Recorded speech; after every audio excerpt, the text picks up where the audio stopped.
Shut Your Mouth Lounge, episode number 179. There we go. I hate that OBS picks me up when Discord's sound canceling starts kicking in. So I could just scream my guts out, and OBS gets it, but Discord doesn't. So for you guys, I just go mute. Alright. Hey, I'm Alex. That's also Addy. Pink will be here in a moment. As a matter of fact, I was kind of expecting him to interrupt me. He never did. Motherfucker.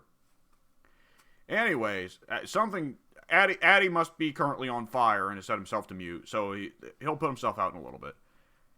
While he's doing that, I will go ahead and say what is coming out on my channel this week, and the answer is, I don't fucking know. Because there seems to be content for Total War Warhammer coming out every week. There's probably going to be a trailer for Korn's Demons. Well, it's probably just Korn is my favorite Warhammer band. The Cornflakes. Oh. Corn for the Cornflakes. I forget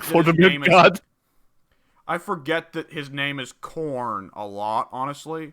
So when people bring it back by pointing out his name is Korn, I'm like, wow, that's really fucking stupid. Why is his name Korn? Because he pushes his fingers into his eyes or whatever the hell the lyrics are. Isn't that Slipknot? I actually don't remember, but his name is spelled like this, Khorne. So you forget that it's corn. Okay, there's probably going to be a trailer for the Korn 8 race. In which case, I'll record my reaction or analysis to it. Hey, anything else that comes out is going to be a surprise, I think. Maybe they'll finally release the Kislev roster list. That'd be nice. Maybe they'll show off what the final DLC for Warhammer 2 is going to be. I don't know. Outside of that, it is really dynamic. I can virtually guarantee there's going to be something with Mike this week. What that will be, I do not quite know. I still keep saying I would love to do a recording in Street Fighter 4 of arcade mode, but I never get around to it. Because, holy shit, am I busy. And I'm only going to get more busy with time. Anyways, on the actual FOS channel, because it seems Addy is busy at the moment. Let's see. Now I'm here. Oh, yes. What's coming out on your channel while you're here? Jack shit. Alright. So, on the FOS channel, on May 24th, Monday, we have got Strider Part 2. Oh God. Oh God. And on Friday, we have Ratchet & Clank Part 2. Yes, thank you. Oh God, I'm getting indigestion. This will be your life for the next year. Yeah. It was nice being on the channel. Yeah, while you weren't looking, Pink and I freaking just removed you from the channel, and I also got it because of my freaking incident last week. Now Pink doesn't speak to me, so I will also proceed to get removed from the channel. Yeah, it's just Pink's channel now. Yeah. Pink's I kicked the microphone because I'm a mic. I'm a mic. Yes, I am the microphone. Oh no! Fuck. You got the microphone put into you cyborg style, like Cyberpunk 2077, because you just needed a mic on you wherever you go. I mean, fuck, it would be a lot easier once. It would be a lot easier than trying to design a fursuit with like a freaking way to put a mic into it, so I wouldn't get muffled in it. You know. Eventually, you're just gonna look like one of those one-man bands with a big drum on your back and everything. I'm gonna become a one-man band eventually. I will turn into Heath Slater, you know. Oh no. Given enough time, I will have kids. I will need that job. Oh no! Please do not tell me that means that me and Pink have to become Jinder Mahal and Drew McIntyre. I mean, I don't know. Like one of you gets to become one of you guys gets to be WWE champion, and the other one gets to be a big buff Scottish man. So both of us get to be WWE champion. Oh, I forgot Drew was champ. Yeah. Shit. I think Drew's still in the main event. Does Pink have to be gender just because he's got darker skin? No. I mean, look, we can work on getting you a darker skin. I mean, tattoos exist. That's true. Not even skin pigmentation. Tattoos. Just cover my entire body in tattoos. Just get permanent blackface forehead. Yeah. Admittedly, stuck between Drew's body or Jinder's. Like, I'd rather have Jinder's body. Holy shit, he was fucking ripped when he came back.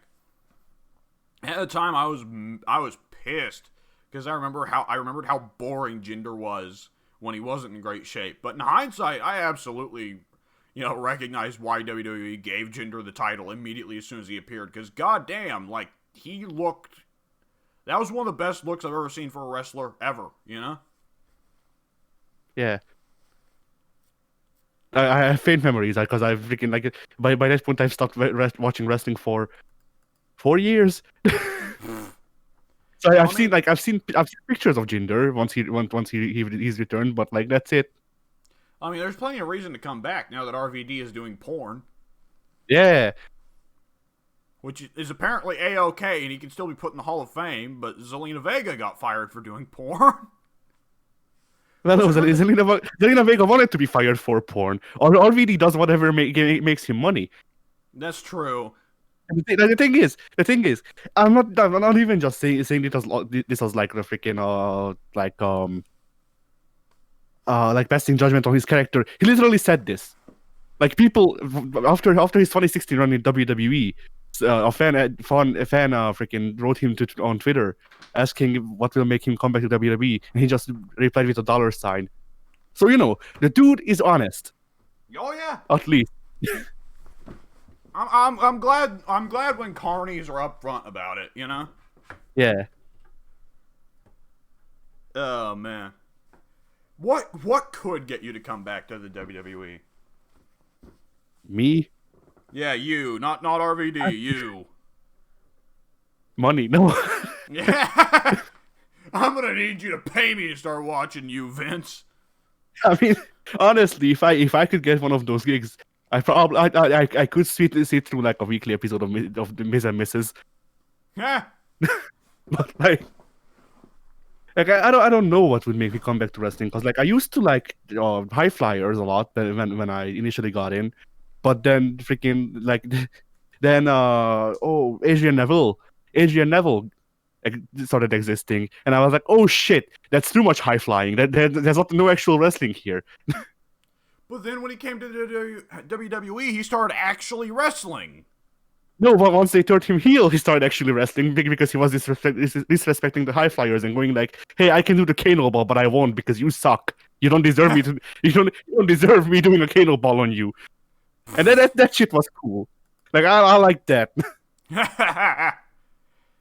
The 450 splash is a Kano ball. I never thought about that, but you're right. No.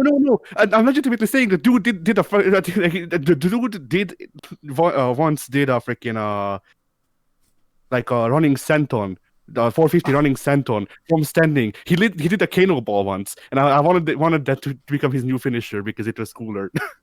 Okay, but imagine for a second. Okay, did you ever meter burn the Kano ball in Mortal Kombat X? Yes. I desperately want to see somebody do that in real life. You can just start spinning in the middle of the ring without any freaking like supports. Yeah. And then just suddenly launch off in a direction, even with no reason. Like, yeah.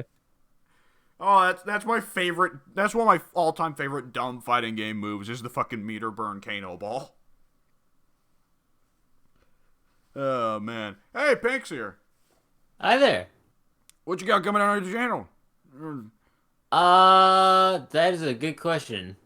Oh, I've definitely got more Aztec stuff coming out for Civ 6. Radical. Yeah, gonna be a lot more of that. I don't know if I did anything else. And I definitely won't be able to do anything else anytime soon, because I'm gonna be working for quite a while, and it's gonna suck all the ass. So that's fun. Oh boy. Yeah. Well, what have you been doing with your last week of freedom then? Last week of freedom, yeah, it wasn't much freedom. I had Sunday. Did we do anything Sunday? Yeah, y'all played with Zoom on Sunday. Oh, we did play Civ on Sunday. Okay. So, on Sunday I played Civilization with you guys. It was fun, a lot of fun. I saw you played Dead by Daylight with Mike, and I was a little disappointed because I probably could have played a little bit of that, but I didn't get around to doing it. I was tempted to jump in on you guys, but no. So Civilization with you soon on Thursday. Thursday was just a lot of Overwatch with my fam because they've got their anniversary event going right now. And outside of that, I mean, I've got a little bit of a headache, so my memory isn't that great right now. But I don't think there was anything noteworthy that I did on Thursday. Okay. While I'm thinking about it, and you're both here, because I was waiting until both of you were here. Are you guys gonna be? Do you guys want to play Left 4 Dead with Mike again at 3 today? I don't know if I can. I probably won't be able to make it. Okay. What about you, Addy? I can be up for it, yeah. All right. I'll go ahead and PM Mike that. And with that said, Atty, what you been up to this past week? Right. I have ventured into Forsaken Lands.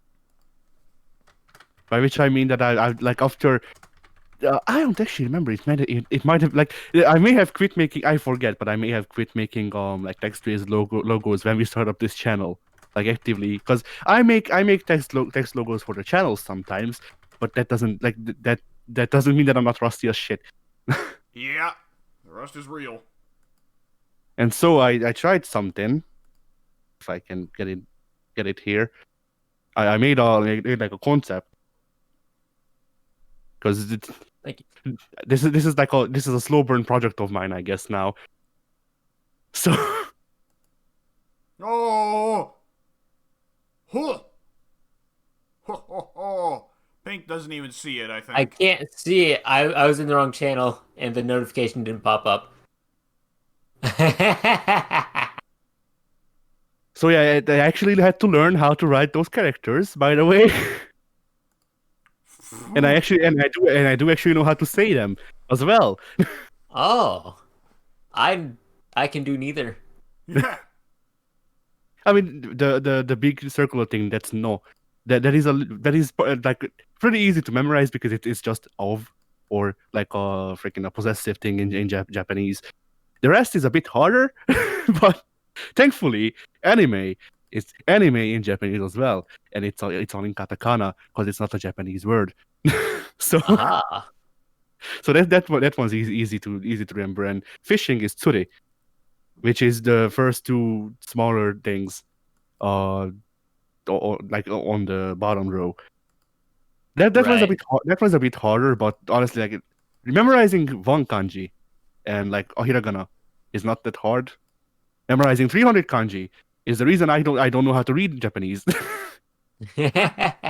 Because I can memorize how to write and read like freaking one of those things, and I will slowly accumulate a freaking list of them through the years. But like, if I actually had to, like, I don't know how I would learn Japanese if I actually had to, if I somehow got the freaking the possibility of like going there for a week or something like that. Because I like t- you need to learn like 30 of those daily for like 3 months, and then maybe you can like know what street signs say in like the one in the one town in Japan that doesn't have it in English, by the way. Because the Japanese are nice and they're like, hey, there's a lot of tourists in all of Japan, so like let's just put every sign in English as well. It's gonna be broken English, but that's better than nothing. Can't argue with that. But yes, so I did that. What else did I do?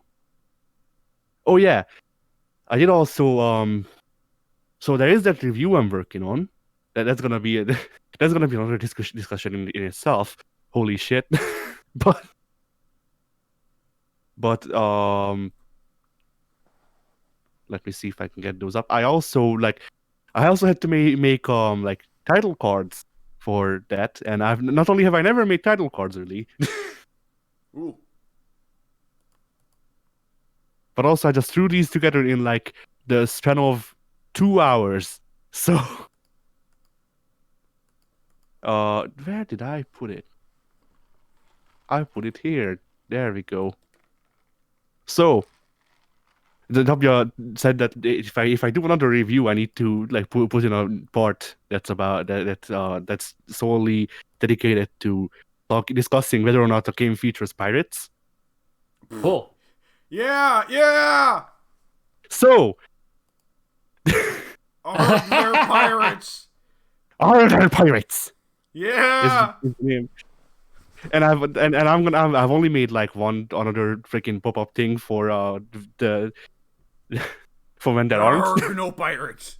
Yeah, there are no pirates. That is awesome. I love it. I'll just edit like the backing freaking card for this. I'll edit that to just have a freaking pirate on it and just remove the no, and that's gonna be the freaking the extent of my. Is there like a pirate scale? Like, is the top like 5, rank 5? You are a pirate. 0, there are no pirates. 1, you see some pirates at some point, but they're not really important. No, 3, it's a binary. It's a binary. If you can, like, if you can, like, I make an argument for whether or not you could say or whether you can waive away or not the inclusion of pirates in a game. So like, okay, whatever. I'll just fucking say it because nobody watches these podcasts anyway. And even if they will in the future, the review will either already be out or will never come out. So. Yeah. So I'm working on a thing for Ghost of Tsushima, and in Ghost of Tsushima, they say that there are pirates in Umugi Cove, but the pirates never show up. There's a smuggler in the game, but he's not a pirate. The pirates never amount to anything in the game. So my conclusion is that pirates are so like non-existent in the game, aside from that one throwaway line, that they don't exist. There are no pirates. How dare they? Wait, is there not a mission where you have to go and do something for one of the pirates? No. I guess that was the smuggler there. Yeah. It was Goro, I want to say, but yeah, he's a smuggler, but he's not a pirate. So technically speaking, there are no pirates in Ghost of Tsushima because they're there for like window dressing, I guess. But none of the characters particularly act like a pirate or anything like that. So Yeah. And that's basically that thing. I also like the editing of that was funny because like I originally wanted the piano cover of the Drunken Sailor of What Can You Do with the Drunken Sailor in minor. That doesn't exist apparently. Nobody's done it. I recorded it and put it on YouTube, so I couldn't get that. After that, I was like, okay, I'm just gonna go with my favorite sea shanty then, which is Lowlands. There are no piano covers of Lowlands. Everyone sings it. So I was like, okay, you know what? Plan C. Fuck with an anchor, dog version. All right. So that's the team of Are There Pirates from now on, I guess.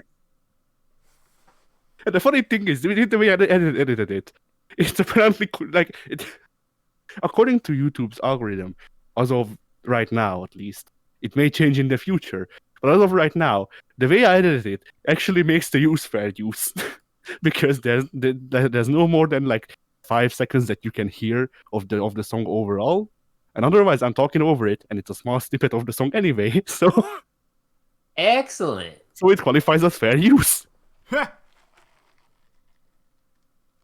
But yeah, like I posted the prototype of the review for the two of you to go over just because like the vocal like.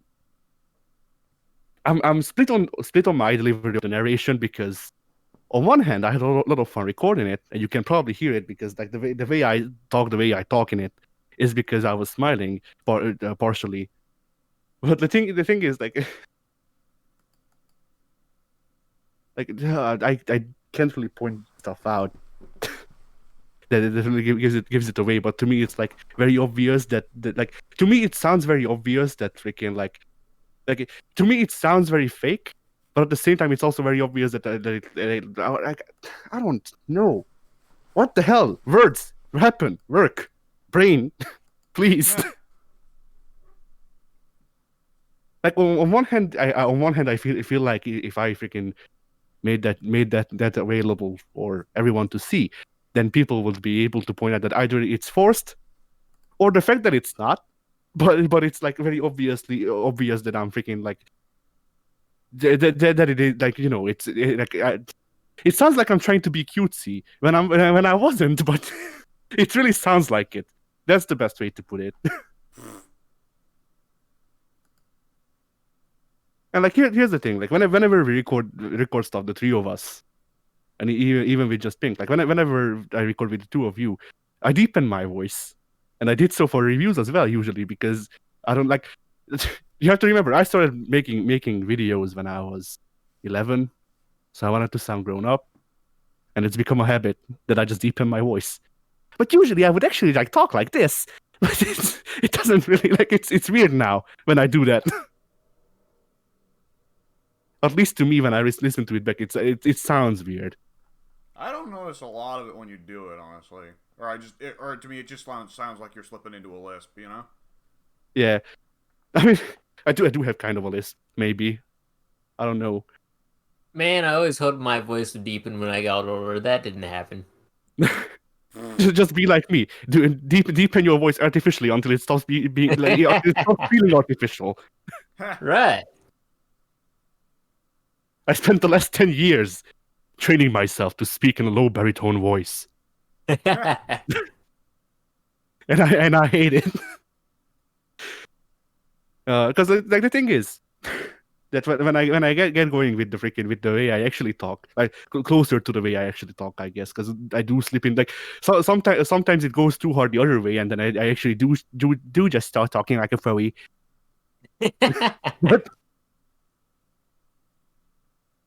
But like like when I speak closer to my actual voice, it freaking like I do speak more clear somehow because I guess the way I deepen my voice makes me slur words more or something. Anyway, so this review is also the one where I will need one of you to do the narration, which I have included in that video through the means of Google Translate because hey, placeholder. Ah! I was originally going to go with the Japanese Google Translate lady because I like her delivery better.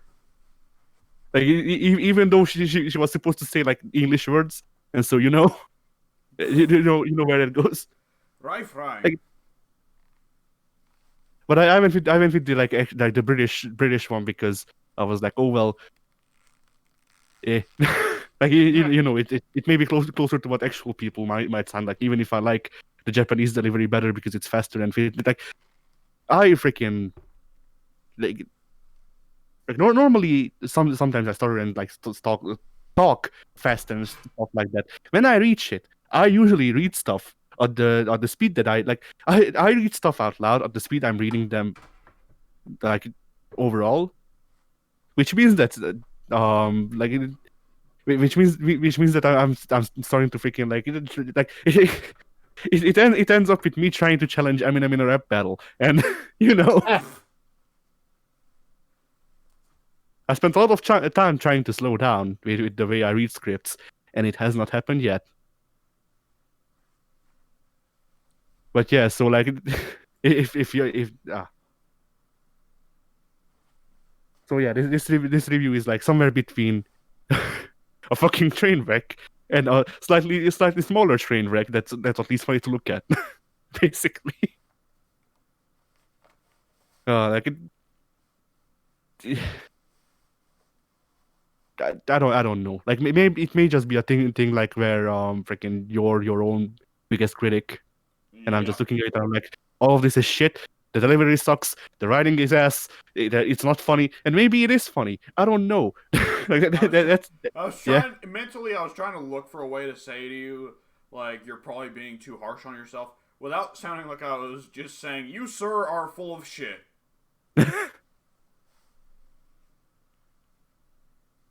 But that's usually why I send y'all stuff, like because if you check it out, then you can tell me your opinion. Because otherwise, like I could show my family the videos I make, but I haven't made a Hungarian review in 3 years, I think. That's a bit of time. Yeah, because I used to make 2 reviews. I used to make one English one and a Hungarian one. to accompany that, so that people could go with whichever one they wanted to watch. But I'm slipping into it again. Anyway, so like I used to do that, but it was double the effort. I had to rewrite the whole script to basically say the same thing, but with different structure. Sometimes I had to freaking edit things twice. I had to have two different sets of freaking of like not notifications. What the hell am I freaking looking for? What's the word? Whatever. Like two different sets of like graphics, so that everything is understandable in both languages. Right. And like I had a lot of fucking trouble editing this 20. I can't speak, even though it's my job. But hey, Not really. I mean, no, it's the closest thing I have to a job. Trust me, like, just slur and make noises and you'll get by fine. But yeah, so like editing this 24, like one take of this current script took me 25 minutes in one go, with mistakes and all that. That makes a 12, or actually a 14 now. But overall, like if I just look at the length of the actual like audio, it's a 12-minute review, and then it gets boosted with 2 minutes because of cut-ins and shit like that. But like edit like That sounds about reasonable size.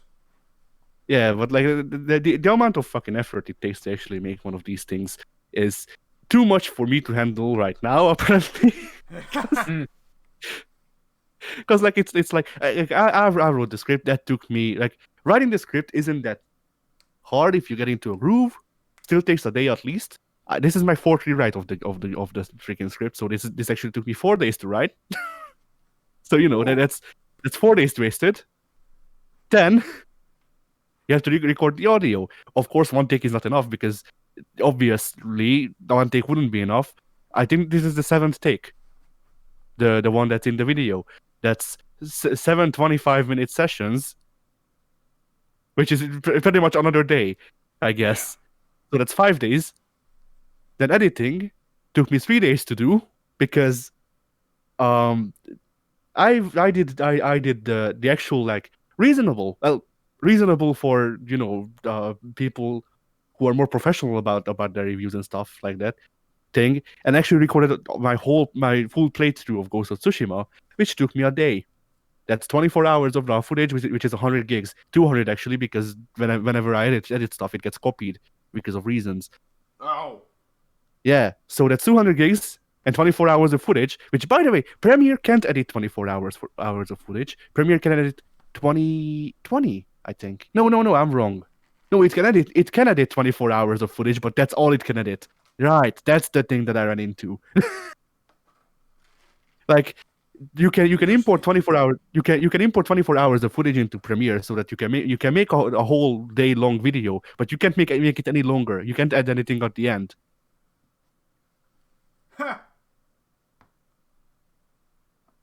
But yeah, so that, and so the 3 days of editing is just going over the script, or going over the freaking the audio for the review, cutting it down so that the mistakes are out, and making the outtakes a separate thing.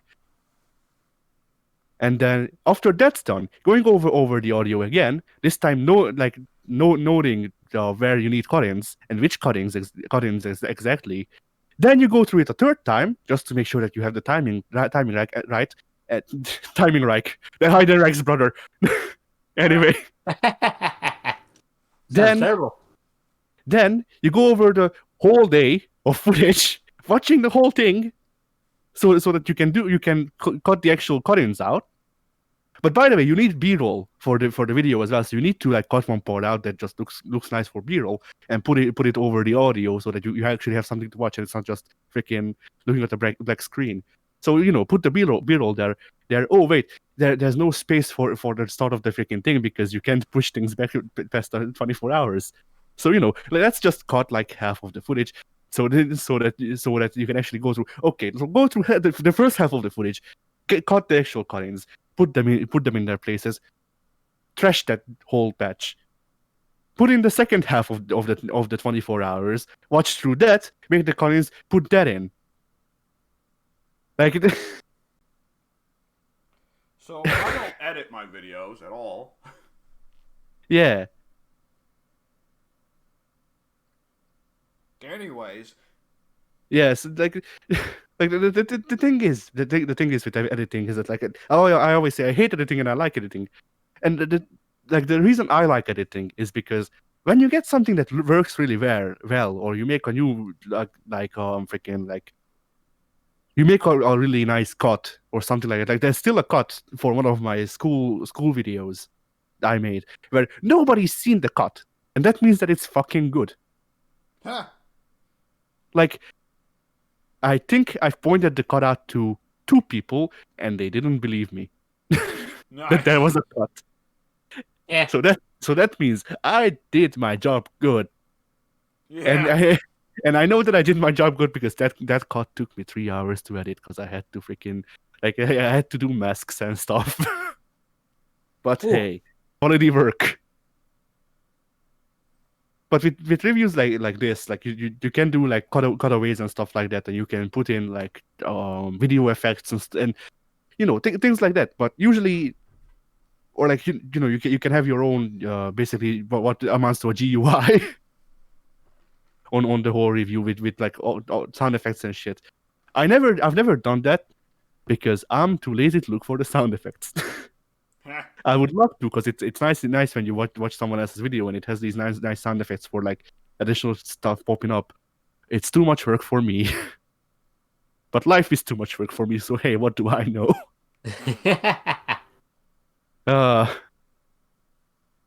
But yeah, I hate editing because I have to sit through 24 hours of raw footage of me playing Ghost of Tsushima 4 times, 5 times, 5 times, brother. 5 times. I'll tell you what. I wouldn't have recorded 24 hours of footage. I'd record like the 3 missions I liked most in the game, the 1 mission I disliked most in the game, and then dicking around in free roam for a little bit. And I would have said, okay, that's enough footage. Yeah, my thing is that was just that like I wanted to do a freaking I wanted to do the playthrough series for the second channel anyway, so I was like, oh well, I can kill 2 birds with 1 stone. No, I can kill myself with 1 stone, pretty much. the birds swayed the stone in just a way that the freaking the wind redirected the stone into my head.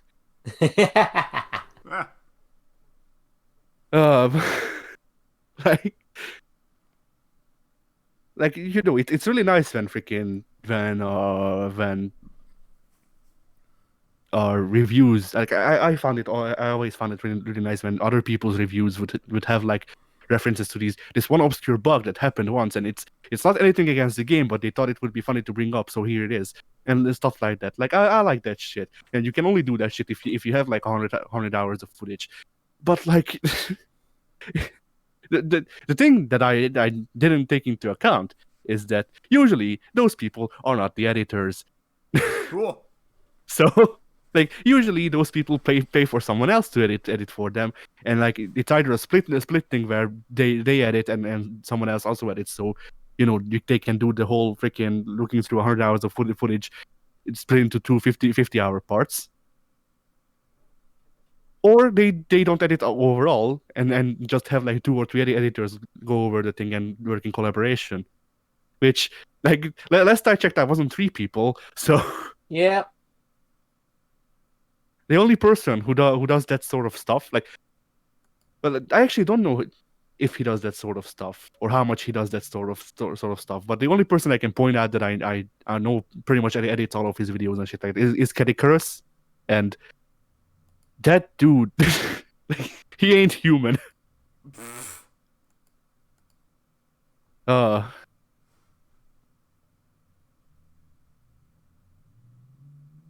Anyway. So, video games. What about him? Yes. Street Fighter V Ah. exists.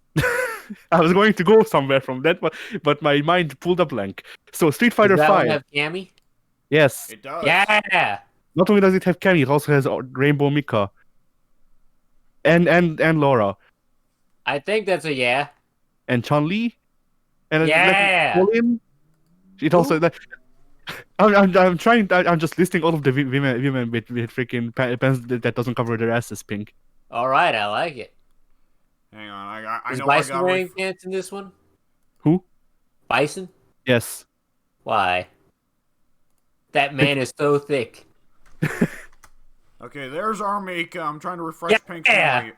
Yeah, there we go. I knew he was gonna be a fan of that. Yeah, things are like Colin in the freaking the scuba gear.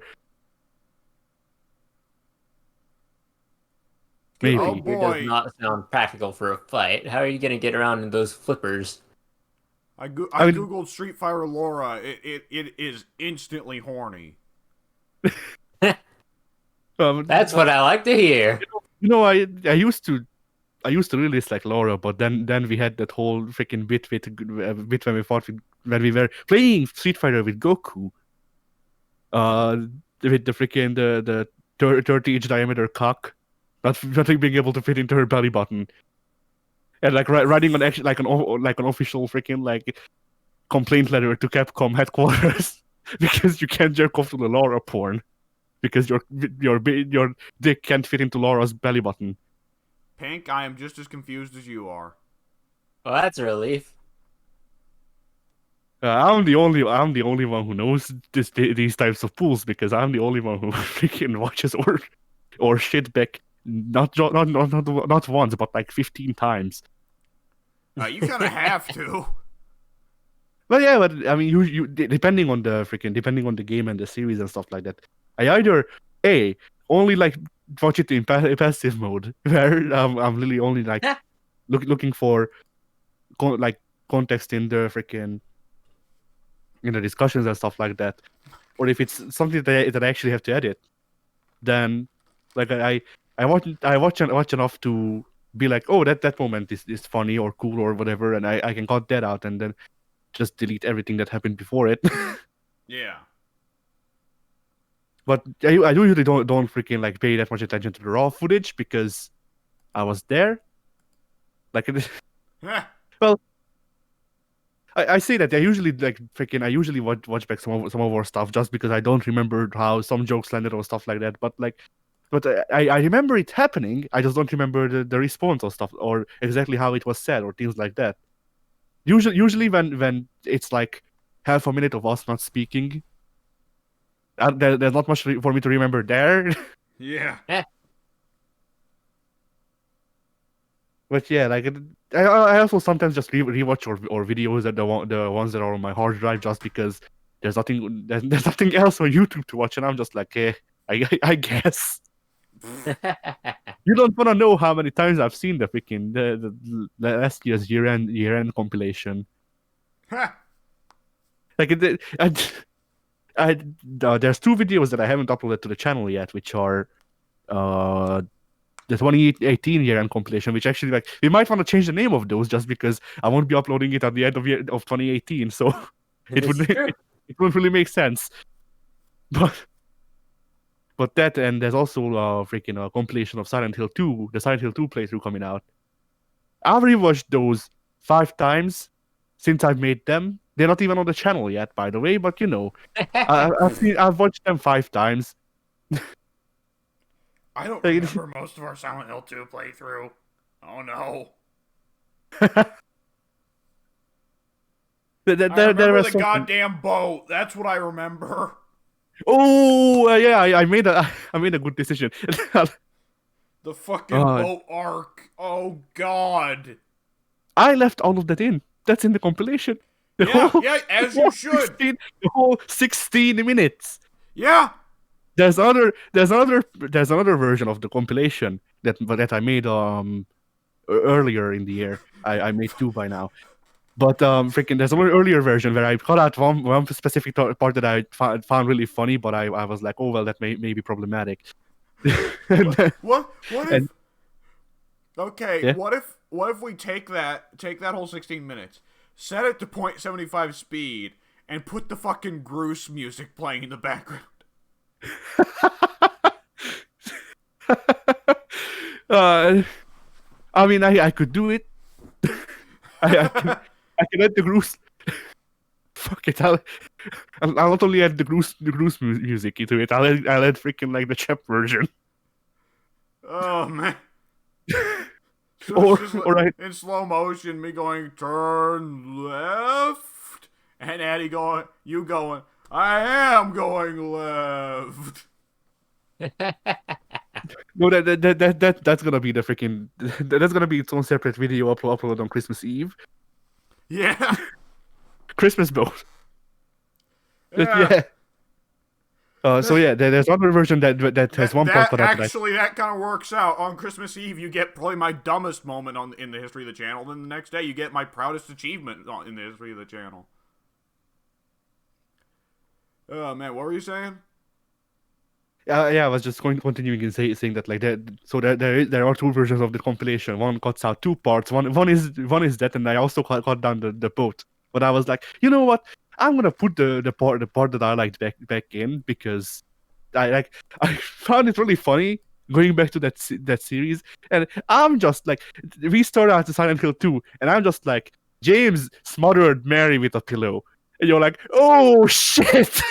Yeah. I wasn't aware.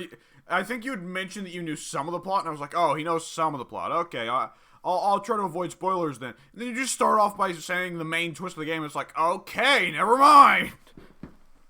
Yeah, because here's the thing. I remember having watched a lot of Silent Hill 2 playthroughs, so I apparently remembered the twist, but I didn't remember it clear enough to actually know if that's the twist. So I was like, I was just guessing. I was just guessing right, because I knew, but I didn't know that I knew. I can somehow imagine my reaction still just being like, it's definitely not that. Yeah, pretty much. Pretty Holy much. Shit. But then, like the part that I thought might be problematic, but I found it too funny, was there's this scene where Maria is like, we're standing in a dark lit room with Maria, and it's just James and Maria. And I just turned to Maria, raise the 2x4, and I start laughing. And you're just going, you're just in the background going, no, Eddie, no. And after a while, I lower the 2x4 and I go, two in character.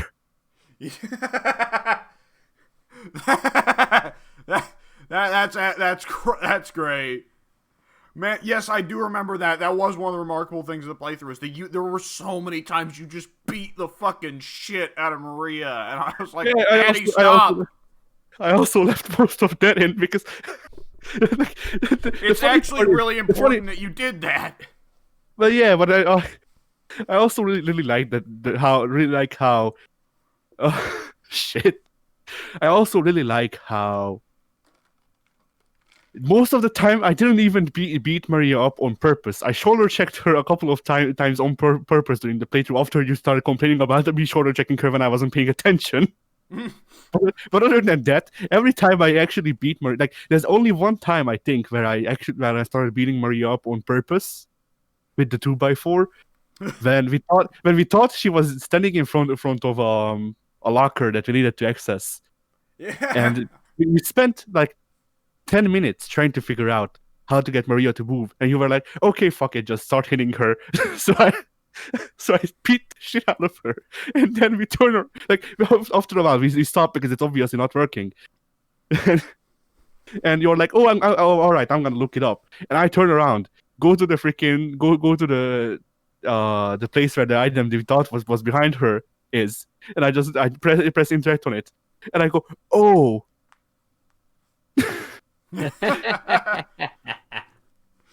Oh, that's strange. This puzzle item's covered in somebody's blood. I wonder whose that is. What do you think, Maria? But then there were other great parts, like how like the time when freaking like there was one time Maria jumped in front of the 2x4. No, I love that, nurse. And then there was another part where we beat a nurse up, which was hard because Maria was also getting hit with the startup of the swing from behind James. Yeah, the The one time where she was caught in the middle and both you and a nurse were beating the shit out of her. I remember that. Yes, but after that, do you remember what the nurse did? No? It might not have been a nurse. It might have been a lying figure. I forget, but it's like they start crawling on the floor, and then they start glitching out, and they stand up for like 2 frames, and then just slide through the wall. Yes, yes. Admittedly, with lying figures, that I don't know if that's a bug. That might be intentional. Who knows? Oh man, Uh, that's one of the most underrated horror parts of Silent Hill 2, I think, is when the lying figures lay down and just go fucking ape shit while making weird cockroach noises. but yeah, so there are some good parts of the Silent Hill playthrough. Heh. I mean, anything that compilation together is partially the reason I've decided that, like, if we're doing a series, then it's probably better to leave it as is, like what we're doing with Strider and freaking Ratchet and Clank now. Yeah. But it's also like it also depends on the game, because like I don't see a lot of reasons to leave something like Left 4 Dead together, just because there's a lot of like freaking there's a lot of load time, and it's not like we're missing story. So Heh. 'cause the story doesn't matter in Left 4 Dead. There's a story? Yeah. Inconceivable.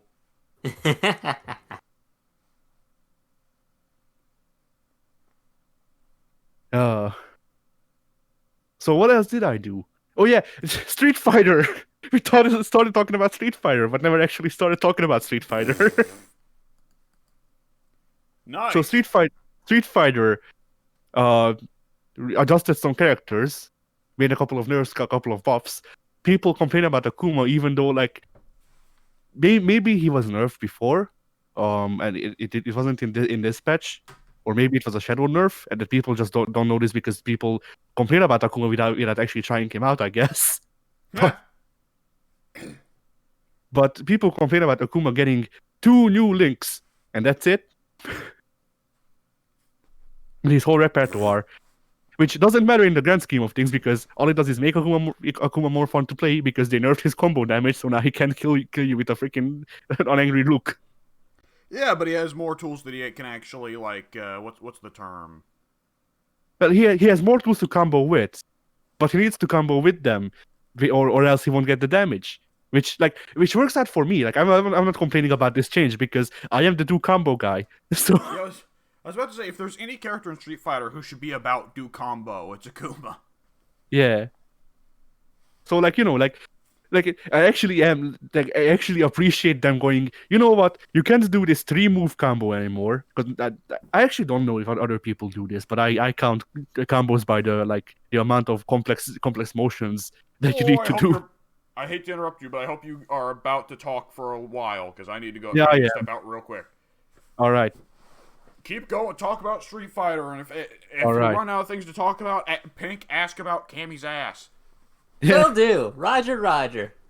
All right. So I don't know if other people do this with fighting games, but usually so Pink, how much do you know about combos? I guess. That's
take away options and don't give you others because casuals won't have to learn those options then, which casuals won't have to learn shit anyway.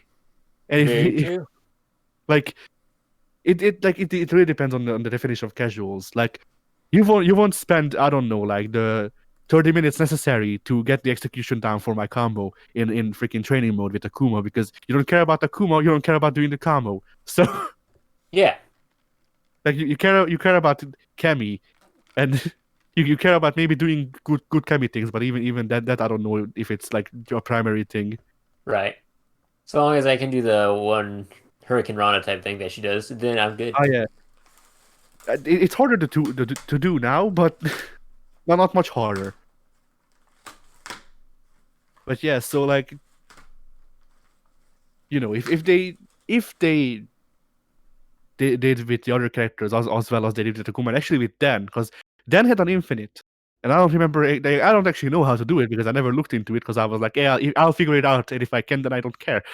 But Dan had an infinite, and they removed that not by just removing the way to get to it, but by just making a character change that makes sense for that character, which is to say that they changed the way his Hadoken works, so that sometimes it fires or it randomly fires a shot that takes a slight bit longer to come out, but is stronger, and that breaks the infinite, but it still makes sense for Dan as a character, and it's a buff overall to Dan, even though the infinite is now not an infinite completely.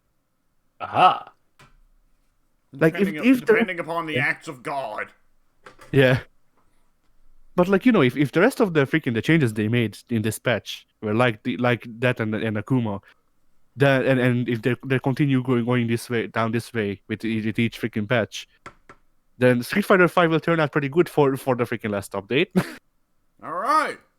Like it's like I spent the last 3 days playing Street Fighter 5 just because Akuma is that much fun now, and literally all they did was just put in a way to combo into freaking V Trigger 2 or V Skill 2, and then put in a way to combo out of V Skill 2. Also, by the way, these don't overlap, so you can't do one into the other. That works. Huh. Like that's literally all they changed in Akuma.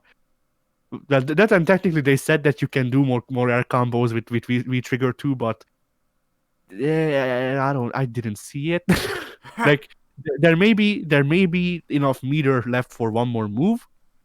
I don't know what other move you do because the only 2 air moves that Akuma can cancel into out of V Trigger 2 are Air Tatsu and Zanku Hadoken. So I don't know what else you do. Like maybe you can cancel into Demon Flip, but I doubt it, kind of. I don't remember that being a thing. I've never really spent that much time with Akuma in Street Fighter 5. I mean, hey, I posted his new combo in the freaking Discord. You can love that. I might try it, yeah. The execution success. It's really hard to get the hang of at first, but once you like, the thing is, I was actually going to like put the actual annotations and stuff on that video because I wanted to post it in the general chat, so that freaking like it would be nice to be able to give people some Discord tech that other people wouldn't give out just because it's not optimal. But like. But at the same time, nobody cares about Street Fighter 5 aside from the two of us. So, well, Goku maybe does, but I kind of doubt that Goku would like start meaning Akuma now, just because there's Nadu combo. But the execution is strict enough that it's hard to get a hang of at first. But once you get the hang of it, you won't ever do like it. It will be very rare that you do it wrong. All right. Yeah, I'll actually have to try. I'll have to try that later. Probably not today because I'm gonna be busy with lots of things. Yeah. Yeah, it does seem like it feels a lot better. Balrog seems to feel a little bit better in terms of like making combos with him. Yeah, everyone seems like, well, not everyone seems better with doing combos, but with the characters that I didn't feel like they could do more combo, or characters that didn't feel that weren't buffed or nerfed, like Zeku. Yeah. So they probably didn't freaking touch Zeku enough to actually like make him combo into shit. Zeku's one that, like, I feel like they didn't want to touch just because, like, a lot of guys like Maximilian are already happy with him, you know? Yeah. Like Zeku's in a funny place because I really like the freaking the Gatlings he has in young form, and that's about it. And then I also like that he's Strider, but like remove everything else that's not that's Guy from him. Like I honestly don't know why I hate Guy as much as I do, but I just loathe that guy. Oh, I know why. Why? I know. So in Alpha 3, Guy is Akuma's second like destiny encounter or whatever the hell, and his AI hard reads everything Oh, yeah. you input. So I remember that. so yeah, hey, we found the reason that I hate Guy. It's the same reason I hate Vega.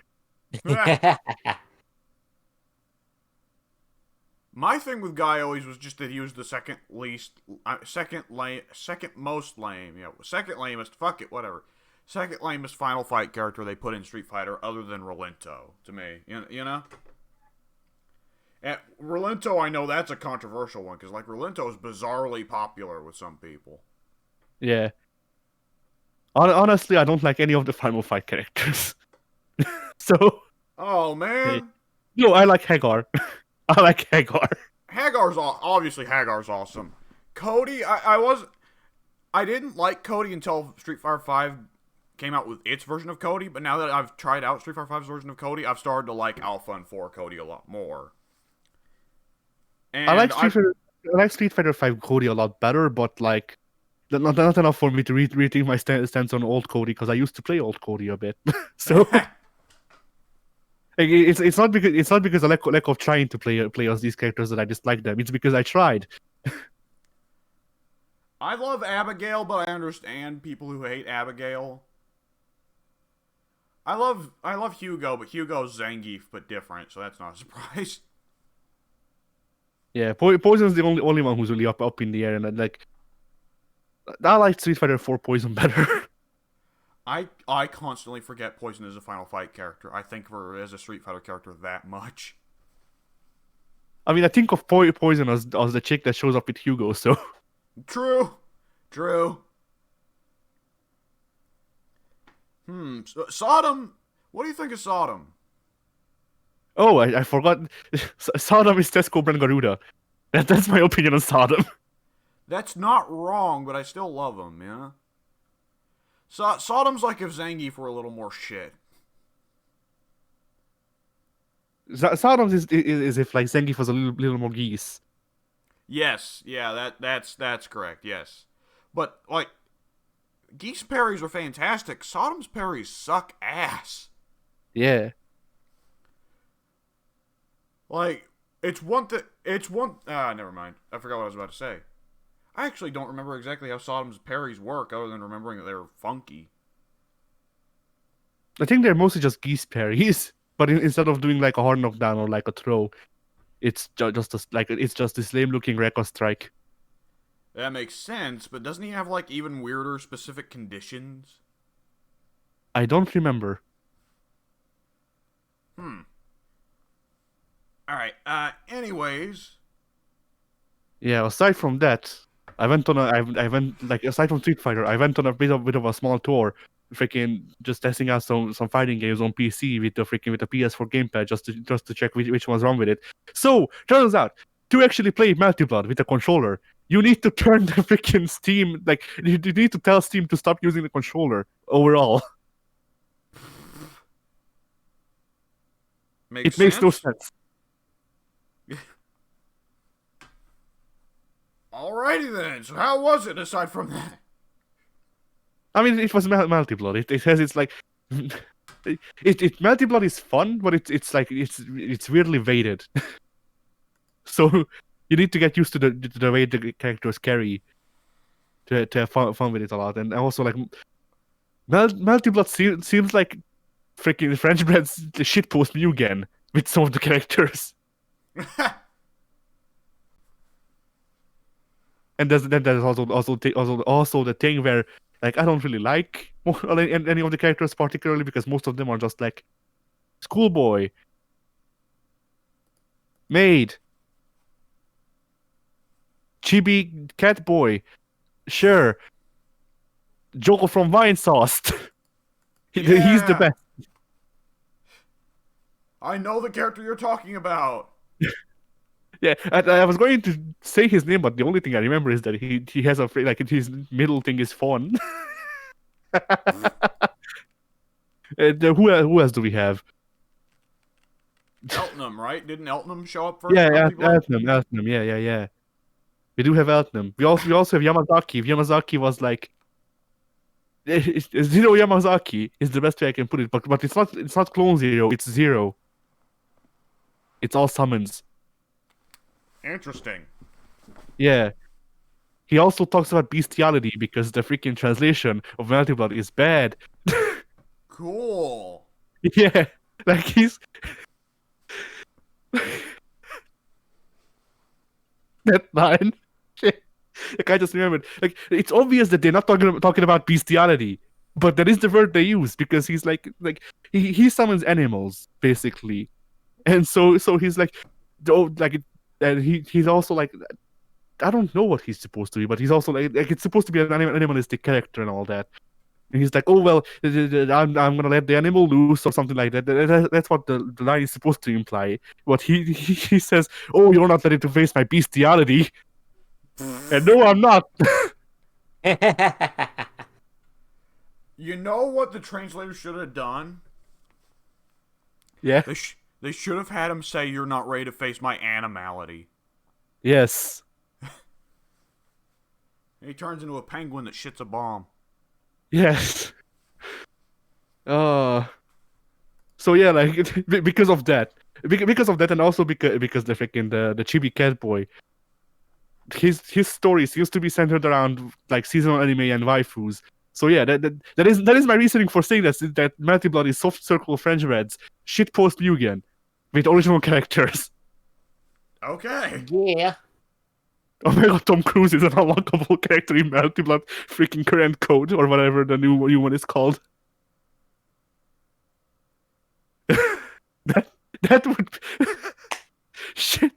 What are the chances of freaking Arxis putting in Rare Akuma? Less than 0. But wouldn't it be really funny? Rare Akuma anywhere is funny. Yeah, but I mean, like, imagine if freaking like the new Anti-Blood comes out and people go into the data mines and there's a locked character slot that you can't access in the menu normally, and it's Rare Akuma. Like in freaking Children of the Atom. You can put Rare Akuma in any game. Imagine Injustice 2. You get your way through arcade mode, you get to Brainiac, and then if you've got it all perfect, Rare Akuma just fucking raging demons past you into Brainiac. You don't even see him raging demon in. You just hear distantly, Nisutsu, and Brainiac fucking explodes. Yeah. I mean, you have to remember, Rare Akuma's Shankaku Satsu does not slide. It's a teleport.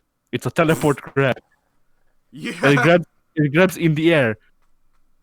So a new Soul Calibur game, new Soul Calibur arena where it's a ring elevated above a crowd of Rare Akumas, and if you knock your opponent off, the Rare Akuma's all fucking raging demon the guy.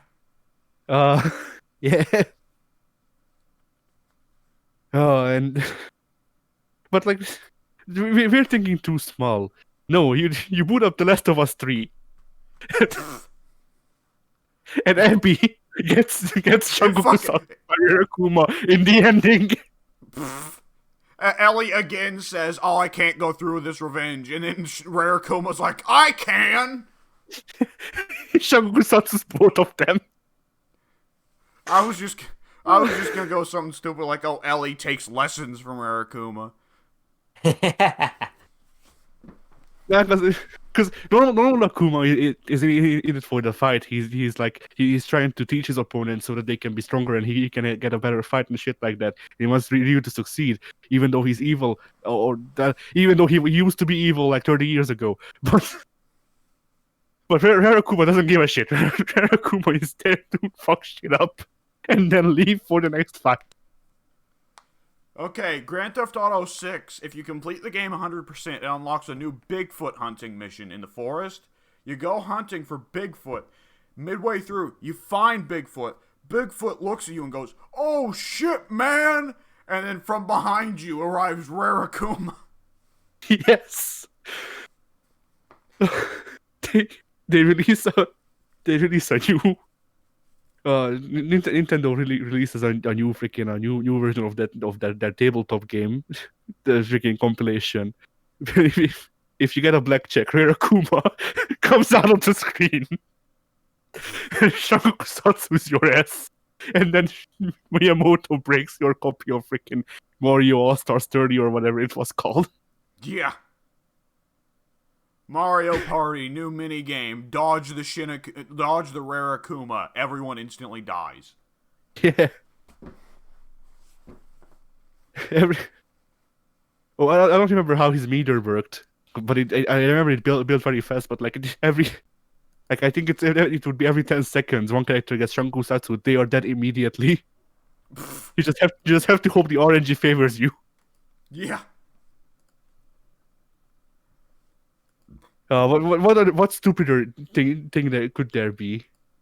I mean, there's the obvious answer of this like big somber freaking walking simulator about like suicide or something, and at the end, the character tries to kill themselves, but then they look into the mirror and Rare Akuma is behind them and they die.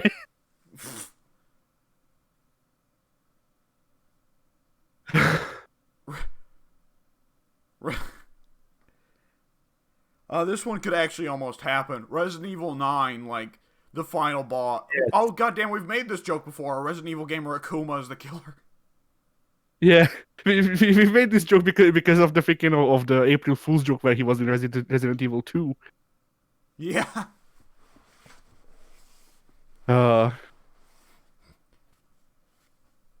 Silent Hill 2 remake. There's a secret ending. Pyramid Head takes off his helmet. It's Akuma.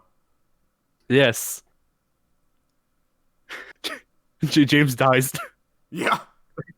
Like it's a reveal. Like Pyramid Head takes of the mask and it's Akuma, and then it's a hard cut to James's body lying on the ground while the whole building is on fire and Akuma is behind him with the 10 on his back. Oh no! What about the fan theory that Pyramid Head is James? Like, does he take off the helmet in the camera and it's Akuma, and then the camera just cuts back to James, and James is now Akuma? Also, yes. They changed. Okay, if you find several hidden Akuma symbols throughout the first half of the game, then the mid-game, the twist near the end of the game is instead of James watching the TV and seeing himself strangle Mary with the pillow, he watches the TV and he fucking Shingoku Satsu's Mary in her bed. That or instead of freaking of James killing Mary, it's an animated sequence of Akuma breaking Ryu's hands for being stupid. Actually canon, by the way. Does that then turn Maria into evil Ryu? Yes. No, Kage. It turns Maria into Kage. I was trying to think of a way to put Akuma into Doom, but that'd just be awesome. Yes. That'd just be too cool. That wouldn't be funny. That'd just be awesome.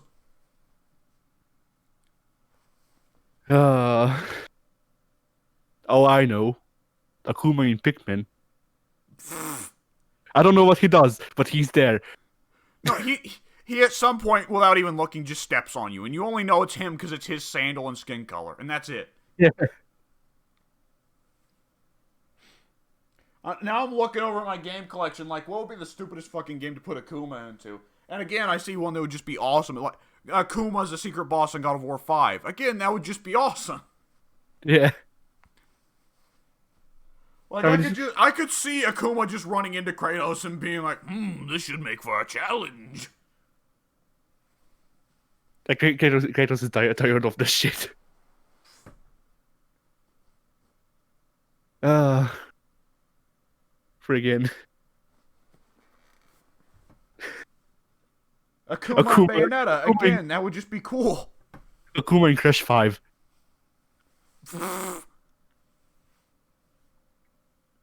It's a new kind of challenge level. You have to keep running through the level to escape the fucking Shingoku Akuma. Yeah. It's like you have to constantly keep moving. He's just constantly tracking. And then every once in a while he stops, but then he teleports in front of you. We don't know how Ashura Senku works. No, fuck it. I don't think they ever explain exactly how Ashura Senku works. They really should. Okay, I'm looking at Red Dead 2. Micah. Alright. Mykuma. No, I was saying Akuma would kill Micah. For not having any honor. We can only hope. But it occurred to me, is Arthur, Ryu, and John kin? Kind of. Yeah.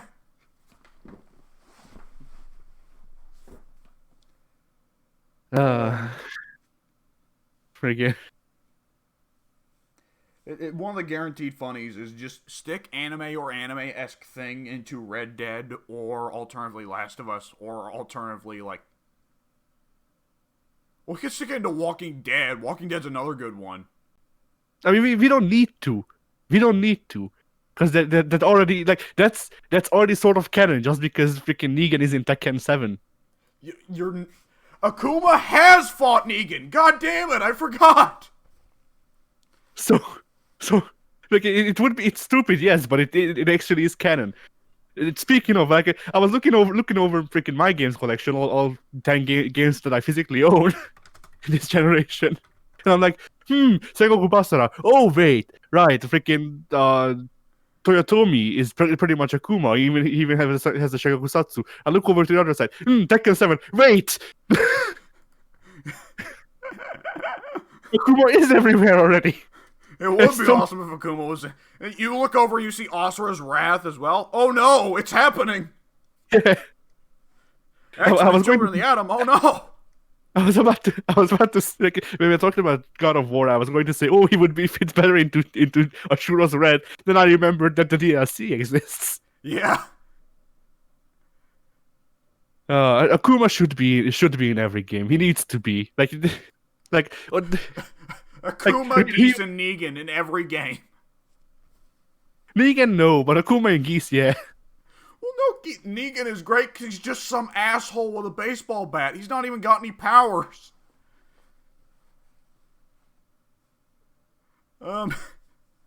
Just throw him in increasingly absurd scenarios. Like, I feel like the freaking... I don't know why, but I'm like, find an American representative. Dante. Yeah. Wait, it's like... Funny Peter Woman is Japanese, but okay. Dante's got big American energy, though, you gotta admit. Yeah. Oh, yeah. But, like, wouldn't that be a really funny, like, freaking trio to go around invading other people's games, though? Like, freaking Dante, Geese, and Akuma. That's 3 very different attitudes, honestly. Yeah. And the thing is... I love fights, and I love throwing people off of roofs. I love being thrown off being roofs. thrown off of roofs. But the thing is, they've already started. Because Akuma is in all of those games we just mentioned. Dante is in Shin Megami Tensei. That's true. It's only Geese that's been slacking. He's been slacking. He's been letting Terry and Mai fill in for him on some of those crossovers. Yeah. But really we know that it should be him or Rugal. Like, as if we wanted to get the Smash Brothers, like, KOF character ad to be even more obscure. Not even Terry, have it be Geese there. That way people can have double the amount of what? Yeah. Why is this guy's name Geese? Imagine Sakurai explaining Imagine how much time it would have taken Sakurai to explain the geese berries. Oh my god. Poor dude. That's probably why it's not geese. Imagine 'Cause- if every time Geese falls off the stage in Smash Brothers, it plays the animation of him falling off the tower. But to make it not too obscuring, they can just put it in the small box. Yeah. But it plays the noise every time. Yes, it does play it plays the noise bass boosted the more At he falls Shulk's off, the more volume. bass At boosted it is. Shulk's volume. Are they ever gonna make Shulk not scream so damn loud every time you kill him, Pink? No, he's really feeling it. Oh yeah. Oh, he's gonna feel fucking air going up his. That'll show him. Shit. So yeah. So that also in light of freaking of the all of the Guilty Gear Strive discussion, I went back to the original best Guilty Gear ever. Oh no. Guilty Gear. Oh no. That might be worse than what I was thinking of. Which one were you thinking of? The first. Oh, no, the first one, like first one is very janky and like not well balanced, but like you can have some fun with it, as long as you're not fighting freaking like Testament or Justice.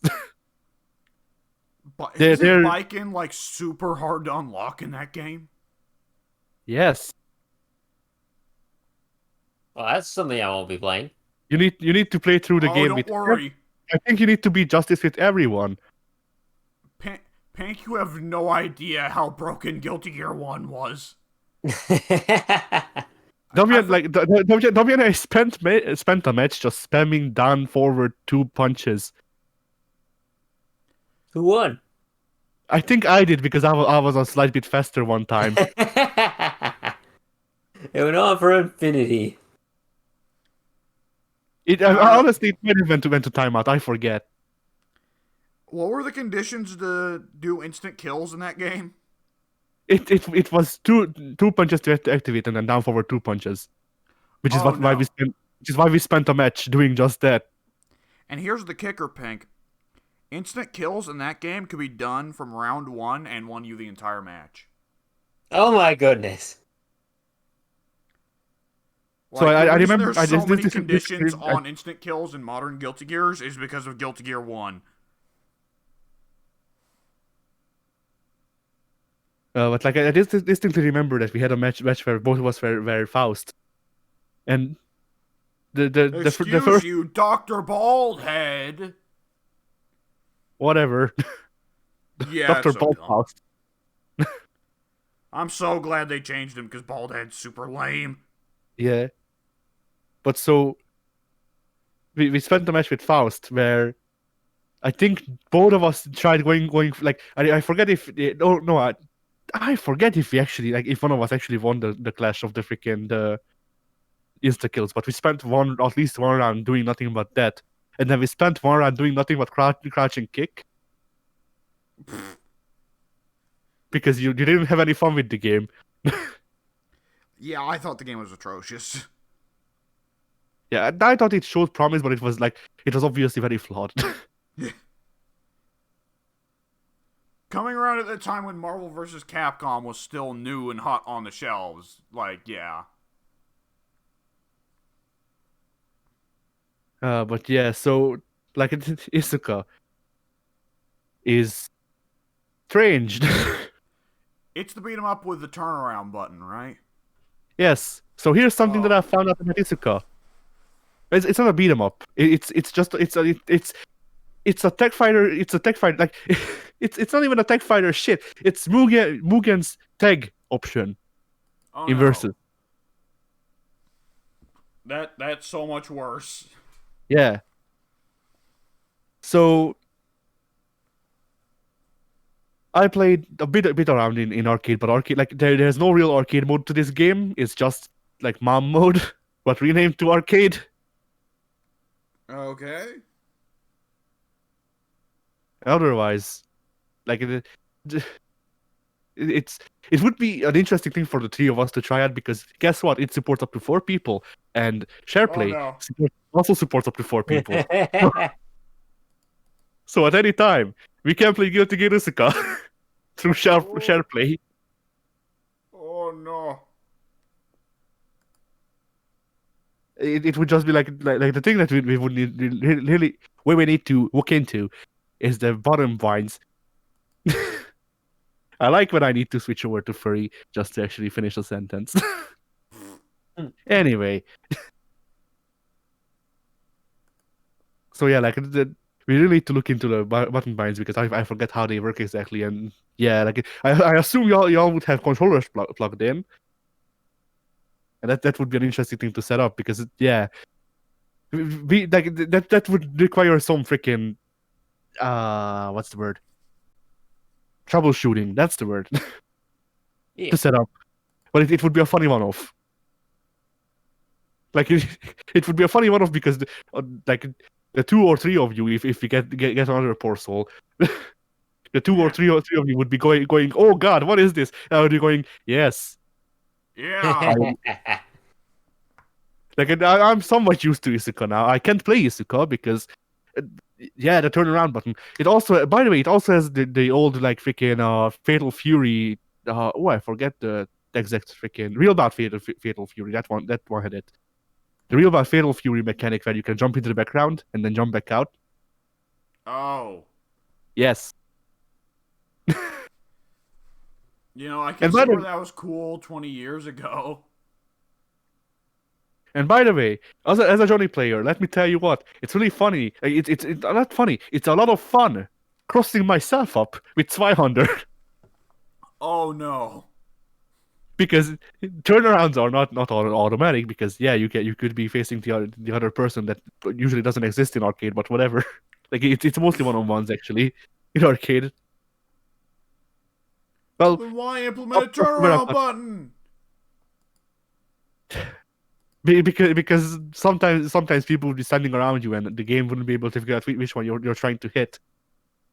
Oh. I don't actually exactly remember if this game came out before or after freaking Alpha 3's home port came out. I'm gonna assume after. They really should have just done what Destiny Battles did or whatever it was called, the tag team mode, because that was a lot more fun. Because it just worked like 1-on-1, but it was 2 people. Oh wait, that worked because there was only one enemy that was buffed, right? Yeah. Okay, never mind. Then I don't know how they could have fixed it.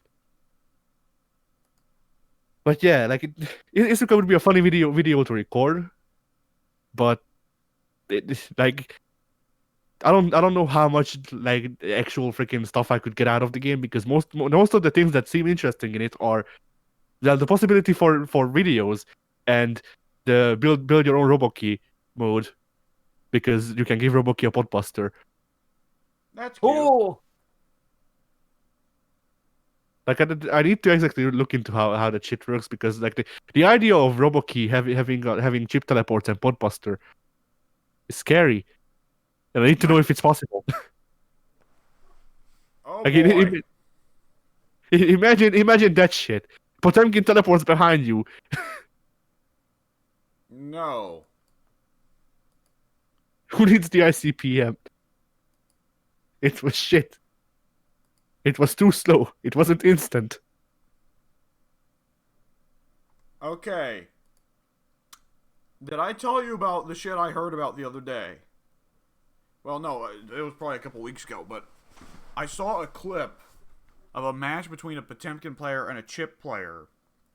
Oh, you did tell me. I think it was a soul, and he grabbed. Oh no, it was a chip, and he grabbed behind himself from the teleport. Yes. Yeah. Yes. Oh man, Pink. I don't think you were there for it though. You know, Chip teleports behind people, right? And that's kind of his thing, one of his many Yeah. things. It Yeah. was. It was, yes, it was. There was a Potemkin player who played fucking 5D chess and figured out that Chip was far away and about to teleport in because Chip never tries to get farther away from the opponent. and he input the Potemkin Buster backwards and caught him immediately as soon as he teleported behind him. Whoa. Yeah. That was the craziest shit I've ever seen. Anyways. Did you have anything else to say about Isuka, Addy? Not really. I mean, it's mostly just like XX, but with a turnaround button, Oh, and that's that's actually about it. It's mostly just XX with a turnaround button. and without the balance changes, right? So Justice and Cliff are super broken? Oh, just simply, I don't think they are playable. Oh. Okay. I didn't say plus R. I said XX. So it's one version of XX. I don't know which one they based it off of, but Ooh, if that's old enough, it might be missing even more characters. yeah. Was So Dizzy the final boss of XX original or X1? Ina was I the boss of don't XX, know. wasn't she? yeah. Yeah. So Dizzy was the final boss of X1. Yeah, that's weird. You don't think of Dizzy being a final boss, honestly. Yeah. But I guess that was kind of what was neat about her. And is still neat about her, I guess. Yeah, I guess. Anyways. I mean, what's even more neat is that with each appearance, she puts some more clothes. Yeah. Holy shit, she might be actually wearing a proper outfit in Strive. No, let's not go too far. She might be wearing pants. Just, oh. I mean, honestly, like, if she was just wearing fishnets, that would be an upgrade, I guess. Yeah. And the boner culture guys would lose their goddamn minds. But considering our track record with shit like this will come out and she will be wearing freaking like electric tape. Yeah. Three. Well, A strip of electric tape strips. over Five the... strips. I was about to say, a strip of electric tape over the vagina and, like, nipple... Four nipple, on the like, nipple, yeah. Nipple... What's it called? Damn it. Nipple Tassels? tassels. There we go. That's it. Yeah. And in the background, Kai is like, yeah! And Sin and Soul are both like, no! And Johnny's in the background, riding in like freaking cheering her on, but his sign says she's 3 years old, dude. 7? She's like 7 now. Come on. True. It has It been makes a couple years. big difference, apparently. Yeah. Oh yeah. She would be older because the Sin is 3 by Exert, so that would mean that he's like 5 by Strive. So this would be 10. Oh. Wow. So, Christmas cake, I believe they call it. Yeah. Oh, God, I hate certain aspects of Japanese culture. You know, I didn't understand. I didn't understand. I forget the freaking guy's name. Which should tell you how freaking plugged into any anime culture I am these days. But Eh, I remember like the freaking I don't know literally who the this guy. guy is, but fuck him. No. Literally the guy who came up with anime. Years later, is often quoted saying anime was a mistake, and that's Miyazaki. yeah.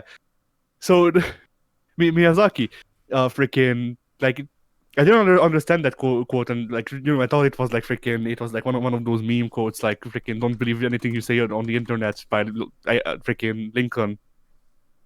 But no, Nope, there's a gif of him saying that in an interview. Yeah, and so someone explained exactly why.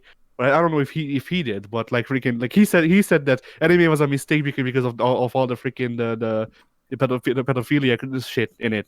And you know what? He's right. Yeah. Like once you explain it like with the additional sentence, yes, anime was a mistake. Yeah. Because like overall, there are some good freaking like good anime and shit like that, but like one of the reasons I don't watch a lot of anime is because like for every show that I might like, there's 50 others that are just like freaking that one show about the guy's grandma going forward in time and then wanting to have sex with him. Like the thing Like, is, I think What? that a lot Yeah. of the best stories that come out of anime and manga are the kinds of stories that would have been written otherwise and aren't hinging on the medium. Whereas a lot of the pedophilia stuff hinges on the ambiguity of age in the medium, you know? Yeah. Like, if I don't know, well, I was about to say Berserk, but I don't honestly I don't think Berserk really counts. I guess it's the original, but like Berserk does not hinge on the art style, but then Berserk actually has art, unlike most anime and manga. Like Fist of the North Star doesn't hinge on the art style. Trying to think of other stuff that's uncontroversially considered good anime and manga. I mean, shit. A lot of things don't really hinge on the art style anymore. Like even the show I talked about a couple of weeks ago, Beastars. Like Beastars doesn't look great because it's not actually animated. It's 3D models with cell shading, which Ew. which look good when they are standing still, but sometimes the models show. I don't like cel shading. And like like once again, I really like the show, but it's not perfect, and the freaking the actual animation is part of that, and it's under. And on the other hand, it is understandable why it's not completely traditionally animated because animation studios don't make a lot of money because there's 5 million of them and none of them want to work together. Yeah. And that's pretty much the driving reason because people also cite like freaking people pirating anime and shit like that, and I'm sure that contributes. But at the same time, if I could actually watch anime legally, I would. I just can't. So. Right.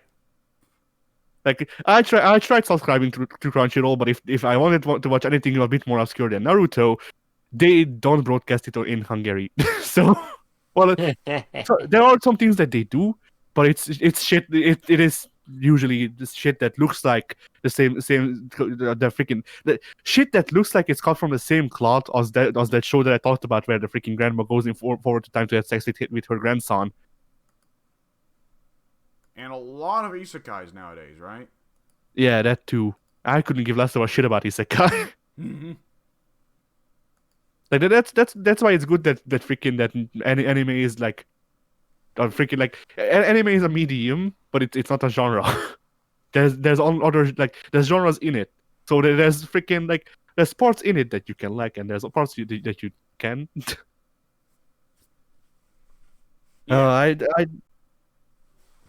I just wish more shows were freaking like I don't know like it's funny for me to say this, but I wish more shows came out that were like Honey and Clover, which is funny for me to say because I hated Honey and Clover, but at least it wasn't like creepy. It was just a normal slice of life show that happened to be anime. Like the most anime it got is that Honey and Clover literally like referencing other anime, so they would have like freaking L from Death Note in the background and shit like that. That's stupid. Yeah, but like that like it's stupid, but it's funny stupid.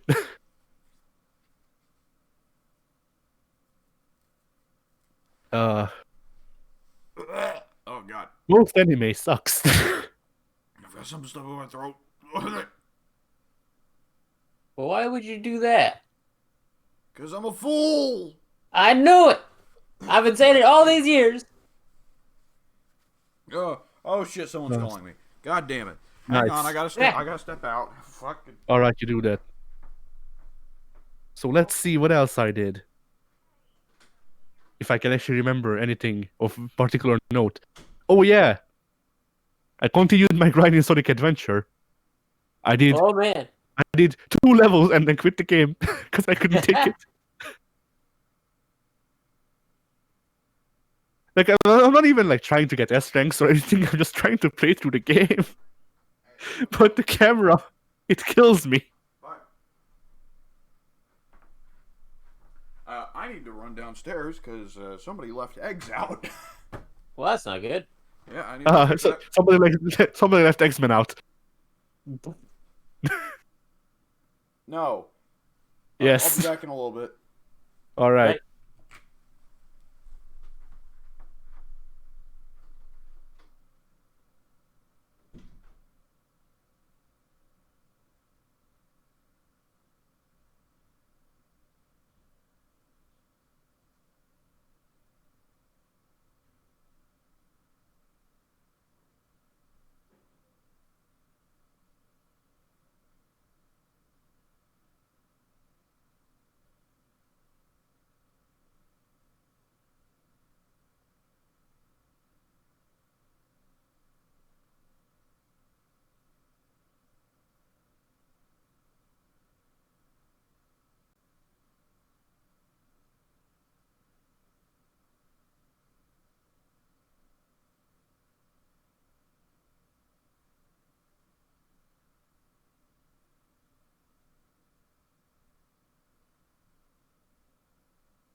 All right, I'm back. Whew. Oh no, did Excellent. Oh, Discord just speaking of crash? which, there is actually something else I I did. hope Now that I not. remember. I did not. Oh, No? okay. Yeah, they not only left out eggs, they also left out milk and butter. Ah. Those things.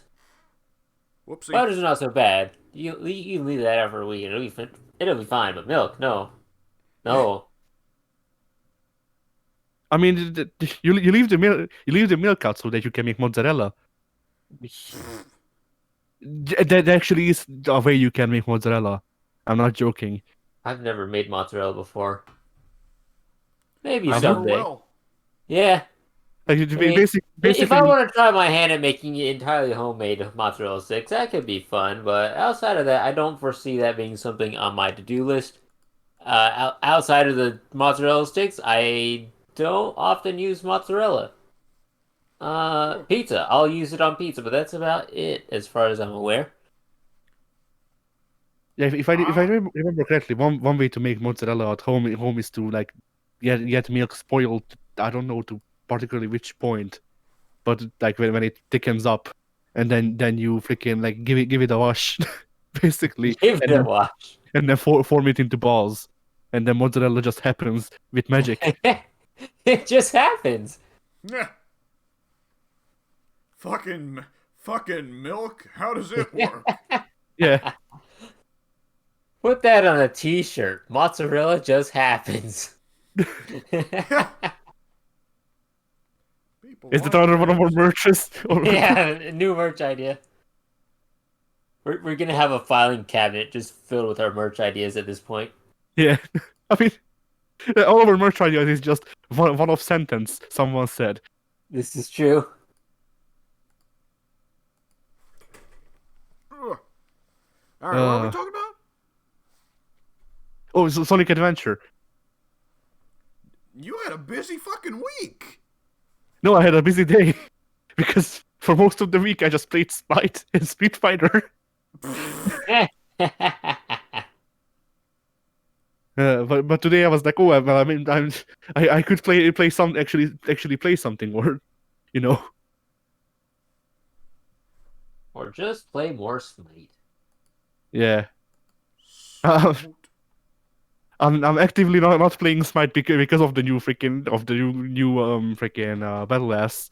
Just because I don't want to unlock the song packs that they have, so that I don't have to turn song packs off completely. Eh, Because apparently people have been uploading videos of freaking Crabgrave Capri, and those videos got claimed. Oh, of no. course they did. Which I mean, understandable, but you know, that's why I'm avoiding actually acquiring those things. Ah.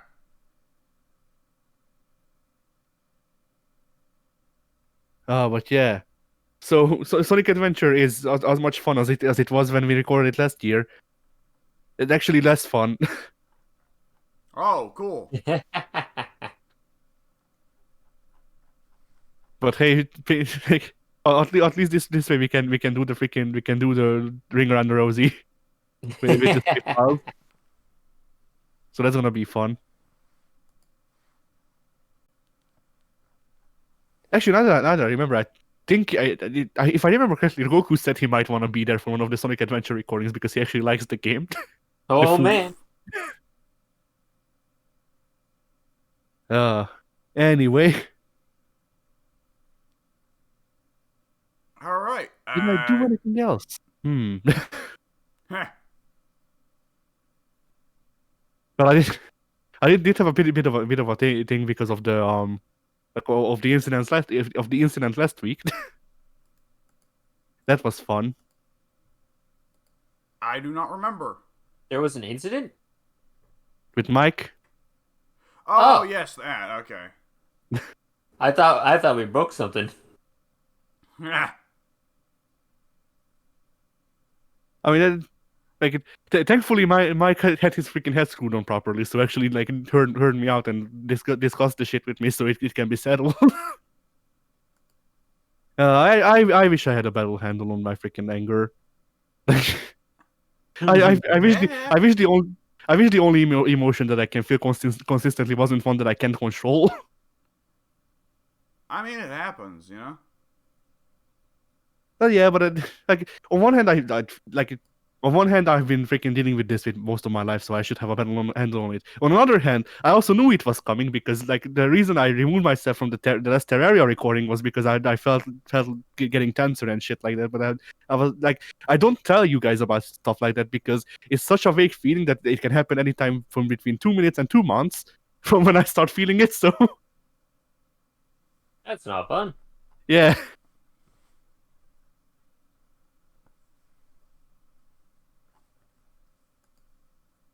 So yeah, there's been Yeah, some I was fun. about to say, what are we supposed to say there? Like, hey, you and Mike didn't get mad at each other.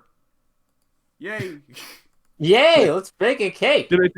It was really funny how in that chat, like apparently Mike didn't know I'm Ace, so that was funny because I just dropped it all casual and he's like, oh wait, Eddie, wait, no, explain.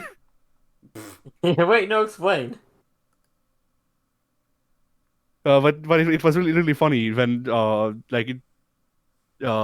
during our discussion he was like he said some really nice things.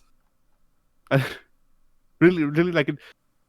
Basically, to summarize freaking that discussion, he just basically went, you know, Eddie, it's fine that you're an LGBT furry. It's our job as your friends to freaking to help you get through freaking getting used to this. And then like 6 hours later he's on the forum like the LGBT community sucks. And the thing is, he's not wrong. It was just a funny contrast, but like. To be fair, there's a difference between individuals and community. Yeah, This is true. That's exactly what I was going to say as well. And I think it's also a pretty fair statement to just the blank community sucks. Yeah. The doctor community sucks ass. It actually kind of does. I don't know. I don't know enough about it to actually comment on its quality.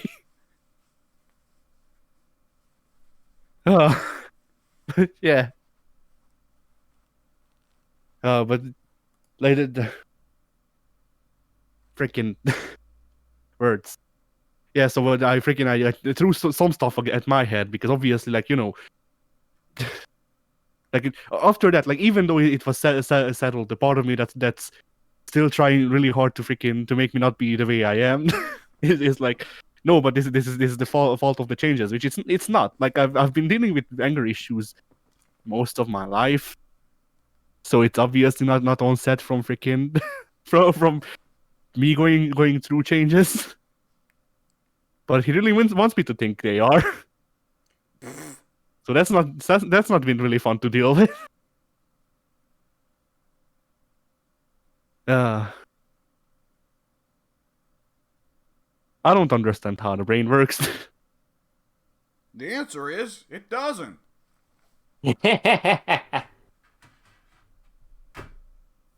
But yeah, that's all I've done.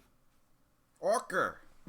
Let's see. For my week, I did some shit on PS5. I don't recall exactly most of it. I think I put some time into Street Fighter 5, but we already talked about that. I also put some time into Mortal Kombat X just to refresh myself on how it feels, and yeah, that's a strange feeling game. It's a weird feeling game. Limbs are stubby, but every combo, every string is a mix-up. I was just like, oh, I'll just do a couple quick, play around with him, with Aaron Black for a little bit. I go ahead and start him up, and it's like, oh, this combo, which has one of the shortest startups in the game, also is an immediate overhead then low mix-up. And I think I can go ahead and stop it there, and it's safe as well. Ah. Mortal Kombat X is fucking stupid. Yep. NetherRealm is weird. Like, how can they fundamentally... Like, Mortal Kombat X and Mortal Kombat 11 could not be any more different, you know? Mortal Kombat X, big combos, very short limbs, loads of mix-ups all over the place. Everyone is rushed down, everyone is a combo meister. Mortal Kombat 11, complete opposite. Super long limbs, very short combos, not nearly as much mix-ups. Like, And I dislike both of those games. Yeah. Just so weird. And then Injustice, which is like, oh hey, zoning. Yeah. Like, someone should send freaking NetherRealm picture of freaking of Rugal's CVS doing quote. The I one, don't one where he recall. says the one where he says evil is the spice of life. And then just like a dictionary definition of evil, like a dictionary formatted definition of evil, and it's just like, the things that if you just read them together, it says variety. Because apparently, like, the reason I'm not on good terms with Netherlands fighting is just because like there's usually not a lot of variety in play styles. Like there is some variety because obviously not every character has the same moves, but like, a lot of times things come out feeling the same. I would say that's pretty accurate for MKX, honestly. Yeah, For 11 I didn't have enough time with the separate characters, so all I can say is that like like in that game there's no player expression. It's just do the optimal way, and that's the only way. Mortal Kombat 11 and Injustice both have a lot of variance in playstyles, but it's just there are certain playstyles that are really strong. So some of those characters, like in Injustice, like have more of an uphill battle they got to go through. Right. At the same time, like it's also Injustice also is like a game where the community never quite the community for Injustice is really weird because there was that straight year where Captain Cold was thought to be the worst character in the game, and then Sonic Fox picked him up, and suddenly everyone was like, "Oh, top 5 character, one of the best in the game." because people because people don't actually know what the hell tier lists are or whatever tiers are. Really they're just like, oh, people like person who knows how game works that I like plays characters obviously OP. Character that does not have big combo off of free mix-up, trash. Character that makes me mad, god tier. Yes. Like I gotta like I myself did not know like whether Captain Cold was like any good. Whenever I tried to play him in Injustice, I was always like, "Oh, this character's funky. He's not quite good at zoning. He's not got strong mix-ups. He's not good at footsies. What is this character supposed to be good at?" But I assume pretty much everyone else, ignored Captain Cold's whole little ability thing with fucking with the gun. And Sonic Fox showed everyone, oh, that's entirely how Captain Cold works as a character. Is to just constantly be working on the damn gun. You gotta overcharge it, right? Yes, and he's got those Yeah. three different moves he can do off of it. Yeah. And See, I had no idea how to work Captain Cold, but he was my favorite just because of his personality. So I think him and Starfire were probably my most highest ranked. So yeah. Starfire was the complete opposite. Like as soon as the game, no, the complete opposite was Black Adam, but Starfire was pretty opposite because as soon as she came out, everyone was like, "Holy shit, this character's fucking amazing." Yeah. And she's freaking beautiful. So that was just the cherry on top. Black Adam was the one who was the opposite in terms of the game launched and everyone was like, "Holy shit, Black Adam's OP." Then people actually got to have like a couple weeks for the game and they're like, "Actually, Black Adam's kind of mediocre." Mortal Kombat 9, I would say, is the one that's best for playstyle diversity. It's all over the place. Like, you got Kano and Reptile doing Rushdown, but, like, Reptile's also got pretty good projectile tools if he knows how to use them properly. Shang Tsung's a complete fucking zoner. Quan Chi is just weird. Kenchi's, like, the most annoying zoner in the game. Freddy Krueger is also a very weird zoner, but he has fucking teleports. He's got Slayer dashes pretty well. You've got Scorpion, who is Scorpion. Like, Mortal Kombat 9's... I still think Mortal Kombat 9's got the best NetherRealm did, honestly. Yeah, I can agree with that because I can't straight up say that I hate Mortal Kombat 9. It's like, it still has some of the NetherRealm things that I would start to dislike in the later games, but it's not as bad. Otherwise, it's a fun game. So It felt more like they weren't scared of fucking around in Mortal Kombat 9, whereas Mortal Kombat 11, yeah, Mortal Kombat X, they fucked around a lot. Honestly, that's part of Mortal Kombat X's problem, is that some parts of it are a little too spicy. Mortal Kombat 11 though feels like it plays it way too safe. You know, yeah, there's no. Well, I think I said this before about Mortal Kombat 11, but with Mortal Kombat 11, what you see is what you get. You don't spend more time with a character and like figure out elaborate tricks with them. It's just like, oh, this move does this. It only does this. There are no tricks to like use this move in a different way. yeah. Which is part of the reason why I didn't like it when we played it for the channel. Because one of my favorite things to do is to meet characters like halfway when it comes to playing characters. Because I don't always play freaking Rushdown, because usually Rushdown characters don't actually fit my playstyle. Because I'm used to like taking characters who are like zoners or footsies based characters or shit like that and turning them into Rushdown characters, and that's the way I like playing characters. So I picked up Noob Saibot because I played Noob Saibot in UMK3, and you can't play Noob Saibot any way that's not zoner, if I remember correctly, and No, you zoner is cannot. zoner is not how I play. I mean, Well, now that Zoner they've allowed you to make custom variations, Noob's probably better at Rushdown. it may be, yeah, but like when we played MK11, it just like it didn't work Yeah. for me anyway. What was I going to say? I like Mortal Kombat 11 as like a pure footsies game, but like it's one like Injustice 2 and Mortal Kombat X. I put like a full year into until like the final batch of DLC characters released, and that's about when I dropped it. Mortal Kombat 11, I put a lot of time into it in the first month, dropped it. Like it just didn't. It felt like I had already like peaked for where I was gonna go with that game, you know? Yeah. My thing with a lot of games going more footsies nowadays for me is just that like I already have not a footsies game but a footsies series. So like whenever I want to play footsies, I boot up Sam Show and I have fun. Oh, I guess I should say when I say peaked, I mean like to my limitations as someone who can't dump loads and loads of time into the game, and also as someone who insists on playing as most of the roster rather than just picking a main and sticking to it, you know? Yeah.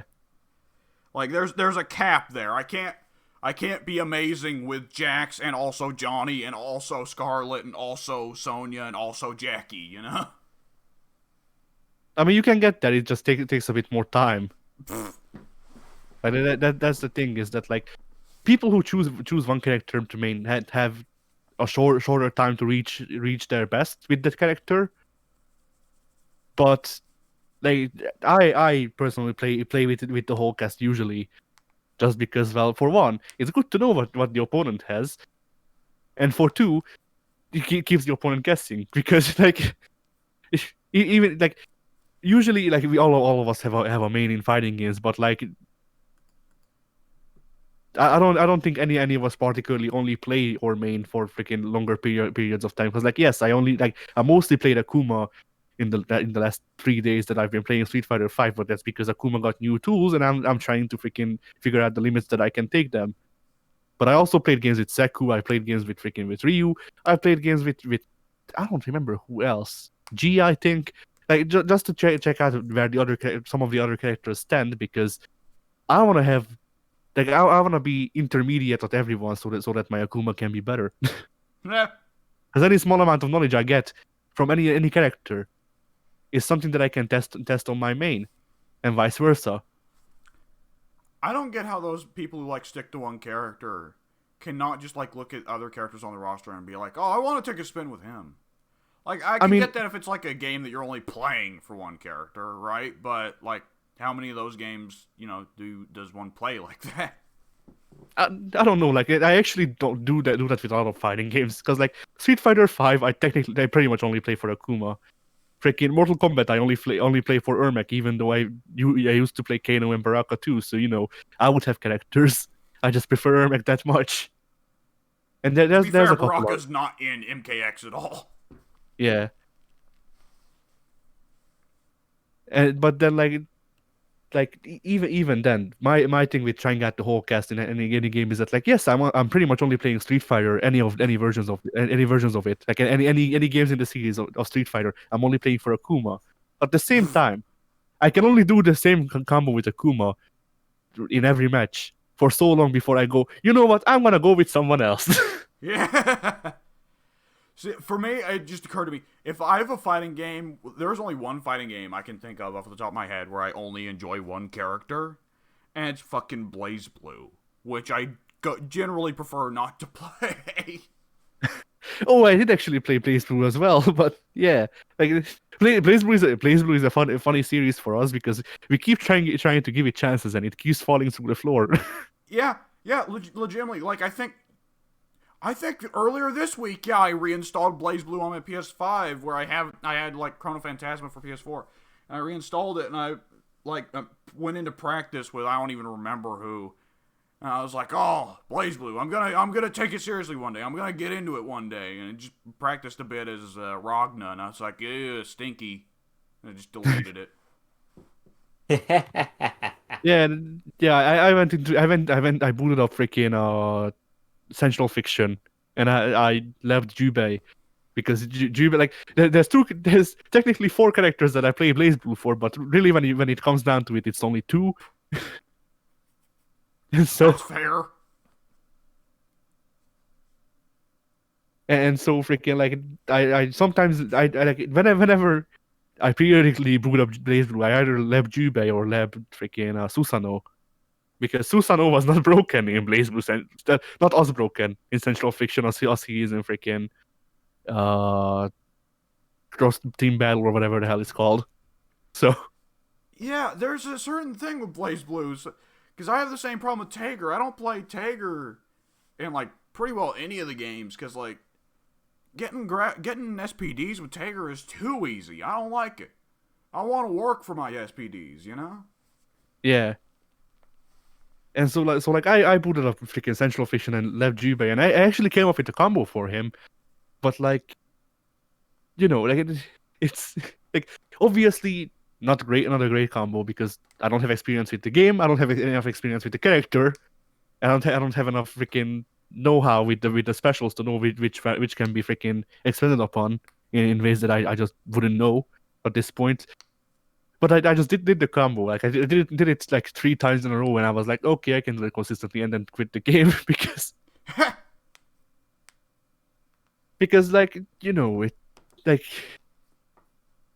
Blaze Blue's combos have the vague idea of the freedom of Uni, but they don't actually follow through on it. Yeah. Uni, pretty well anything combos into anything if you put your mind to it, if you really are set on it. Blaze Blue, gives you, it teases you a little bit, and then it goes, no, actually, these things don't combo. Especially with Ragna. And there's some of those moves that seem like they'd fit fine in a combo, and they don't, because they got funky hitboxes. Ragna's weird, kind of spinning Superman punch shit he does, I don't know. Oh, yeah.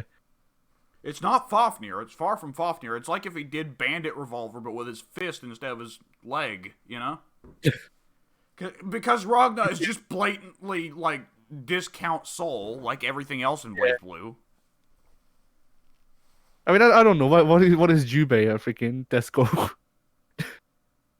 version of? I don't know. Thankfully, by the time Exard arrived and Arxis realized, oh, we can actually do Guilty Gear again, they stopped making Blaze Blue such a blatant ripoff, but yeah. Yeah. I mean, not everything, even in classic Blaze Blue, is a ripoff. Carl Clover isn't a ripoff of anyone from Guilty Gear. True. He's got some vague idea of Zato, but I think they're too different to really say they're same. You know? Carl Clover is not a ripoff of anything from Guilty Gear. He's a ripoff of the Capcom JoJo's game. Yeah. You know what? It ain't wrong. Carl Clover is Zato fully realized. Yeah. I'm gonna be honest. If Guilty Gear Strive just suddenly deleted Zato one day and replaced him with Carl Clover, I'd consider it a positive change. I mean, like, whenever we talk about freaking Blaze Blue, it all just ends in, oh, if these like 10 characters went into Guilty Gear, Yeah. that would be cool. But like that really is the freaking the end game with this. Like really Always. just put Susanoo and Jubei and freaking like I don't know. I can't say Ragnar because Ragnar is just Soul with white hair. I dish on BlazBlue so much, but I have too much respect for Carl Clover players to not point that out every time. Yeah. That is so much work. I gotta respect that. You know, there was a time when I got good with Carl Clover, and then I forgot all about it because we didn't play. Okay, you know who else? Bullet. I'd love to see Bullet get switched over to Guilty Gear, and Pink would too. Yeah, Pink definitely would like Bullet. I'll trust your input. Give me a sec, I'll get a picture. I'm also getting a picture. Let's see if we get the same picture. Oh, here we go. This is the picture. This sure is the picture.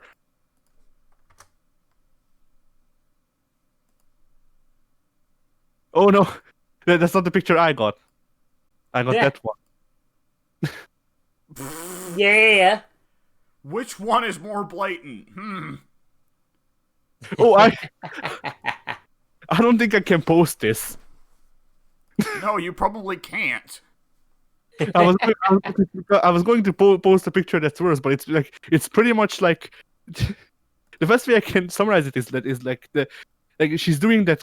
She's just crouching above the camera, but basically the camera is pretty much located directly in her crotch. Oh no. Yeah. What is the arm thing? I can't figure it out. Gauntlet. Punch gauntlet.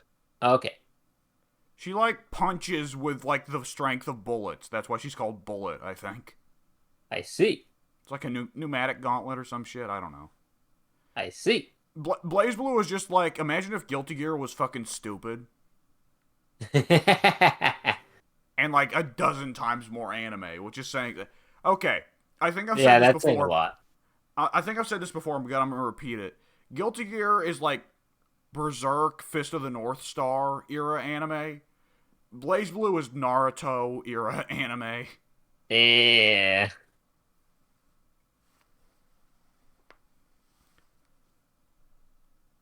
Oh man. So yeah.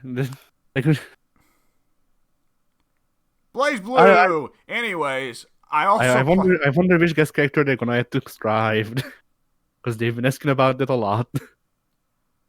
I hope it's not one from BlazBlue, honestly. I mean, considering the fans, it's probably gonna be like freaking Jotaro. Jotaro is the obvious one. I'm gonna go ahead and say that the other obvious one is Akuma. I mean, honestly, they announced Akuma. I'm fucking pre-ordering the game. I have to show the freaking respect to my boy. I would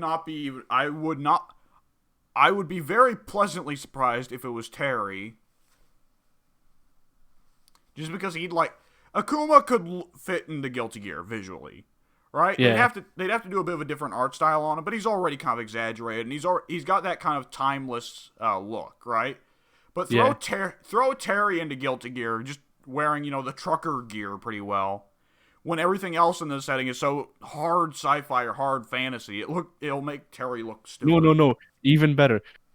Maximum Impact Kyo. How about no? With Nothing the from shirt. Maximum Impact, please. But he has the cross shirt and the white and red jacket.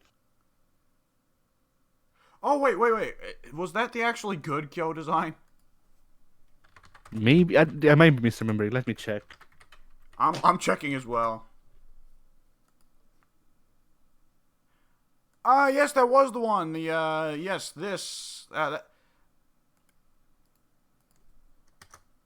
I'm gonna be honest, like, my favorite Kyo design, that's not bad, all things considered. the character artist for Maximum Impact was a little bit too masturbatory, but that one's not bad. But I'm gonna be honest, like, my favorite KO design is still just the simple black leather jacket from KOF 13.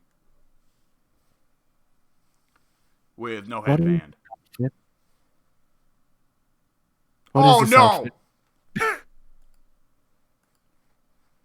Anyways. Bye. Anyways,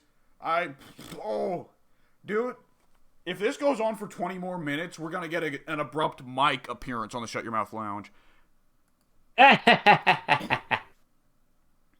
So, I also played the first probably hour of Resident Evil 7.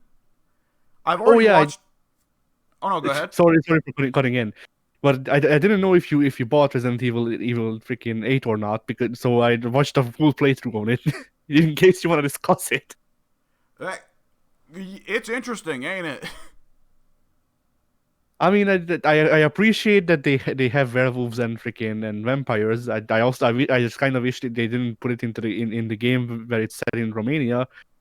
And I also kind of wish the werewolves were a bit more distinct, because people, like, whenever people actually talked about the Lycans, they would just refer to them as zombies, which they're not, but they act pretty much like zombies do anyway in Resident Evil. So hey.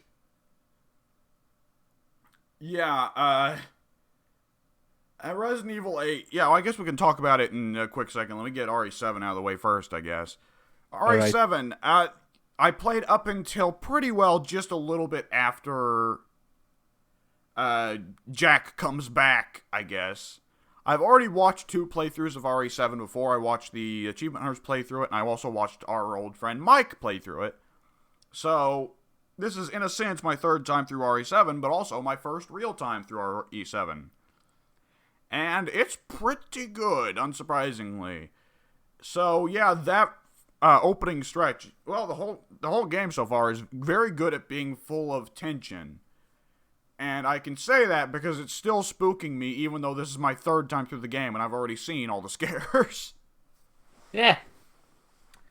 With that said, playing through the game as someone who is now aware of a lot of how RE7 works, the terror of having Jack chase you around the house is considerably blunted.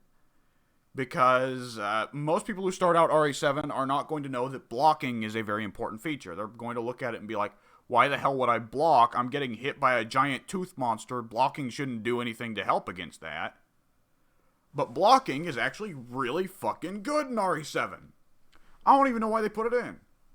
So there are a lot of times where Jack has got me cornered, and I just block all of his hits, taking almost no damage, and just walk away from him like, okay, Jack, I'll see you around. And the great thing is, as that's going on, Jack will say things like, where you think you're going, boy? And it's just like, I'm going to the garage. I gotta complete the next step of the puzzle. Don't worry, I'll get back to you in a little bit. Don't worry. There's a boss fight where you have to fight him in the garage. And, like, you're supposed to, like, kind of try and run around the various obstacles to keep him away from you while you shoot at him. But I was having a really hard time with the second phase of the boss fight, and I was like, well, I need to conserve ammo for that second phase. So instead, I whipped out the knife. And it was like fucking round 1, fight. Just start playing the Guile music. And yeah, I beat Jack. Cody's that alpha freaking team. Yeah. So yeah, I beat the first phase of Jack using nothing but the knife, which I never thought I'd beat anything in Resident Evil just using the knife, even though it's a famous challenge run. So hey, it's possible. It's actually more possible in that game than just about any other. RE4 would be fucking impossible with the knife. Oh, excuse me, I'm getting the hiccups. Oh, shit. And gas. Oh, no. Oh. Ooh. Okay. Yeah, that was a bit of the Paul Rudd. Oh, shit. Oh, shit. Oh, shit. Okay. Oh, man. So, the, exploration of the house, like, it's funny. The graphics are really funny in that game, in a sense. They, like, they're definitely very gorgeous for the time. But, like, they look simultaneously really high res, but also kind of low res in a way that makes everything look like gross and slimy. You know what I mean? Which works, because that's what they're generally shooting for, but it's weird looking at a biscuit, and from a distance you're like, oh, it's a biscuit! Then you get close and it's like, what? It's a ball of mud? What the fuck? Heh.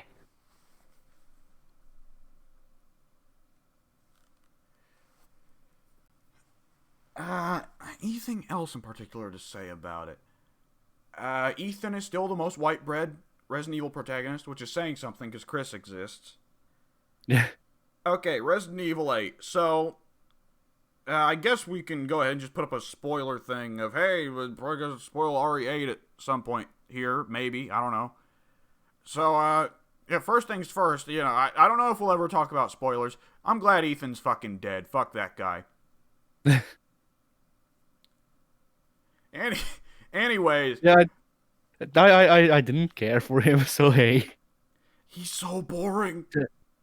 The twist was so bad. I'm fine with that because RE7 built it up pretty hard as well. Though there it didn't so much come off it like later on we figured out, oh, that means Ethan's got mold powers. But at first it really just seemed like it was as simple as, oh yeah, herbs are actually just so strong they can reattach severed limbs. Which was hilarious, because that's always been a goofy Resident Evil thing of just, oh, did you get a massive chunk ripped out of your shoulder? Just herbs. Yeah. Don't worry about it. It'll be fine. Walk it off. The fact that the game calls attention to it in that one cutscene where Jack cuts your fucking foot off, and then Ethan just drips some fucking herb juice on it, and then sticks the foot back on, gets back up, and starts sprinting on the foot. Okay, so I gotta go ahead and say this.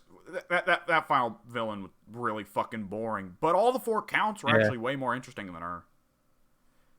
Yeah. Okay, best monster design in the game. I am going to ask you, is it the fetus monster or is it Propeller Head? Because that's a fight right there. I prefer Propeller Head, but there's a lot of fans of the giant fetus. Having not seen either design, I would say Propeller Head because that just sounds so funny. My favorite design was just the dire wolves. Because it's just a normal wolf model scaled up. Scary. Boy, they ripped off Bloodborne hard with some of that stuff.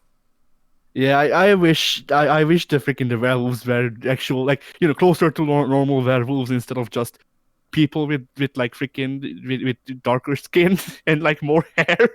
Yeah, I thought that too. Like the thing is they show some actual werewolves. There's at least one in the game. I remember seeing one in the game. I don't remember if they have a proper snout, but you know, like otherwise it's more or less a proper traditional werewolf.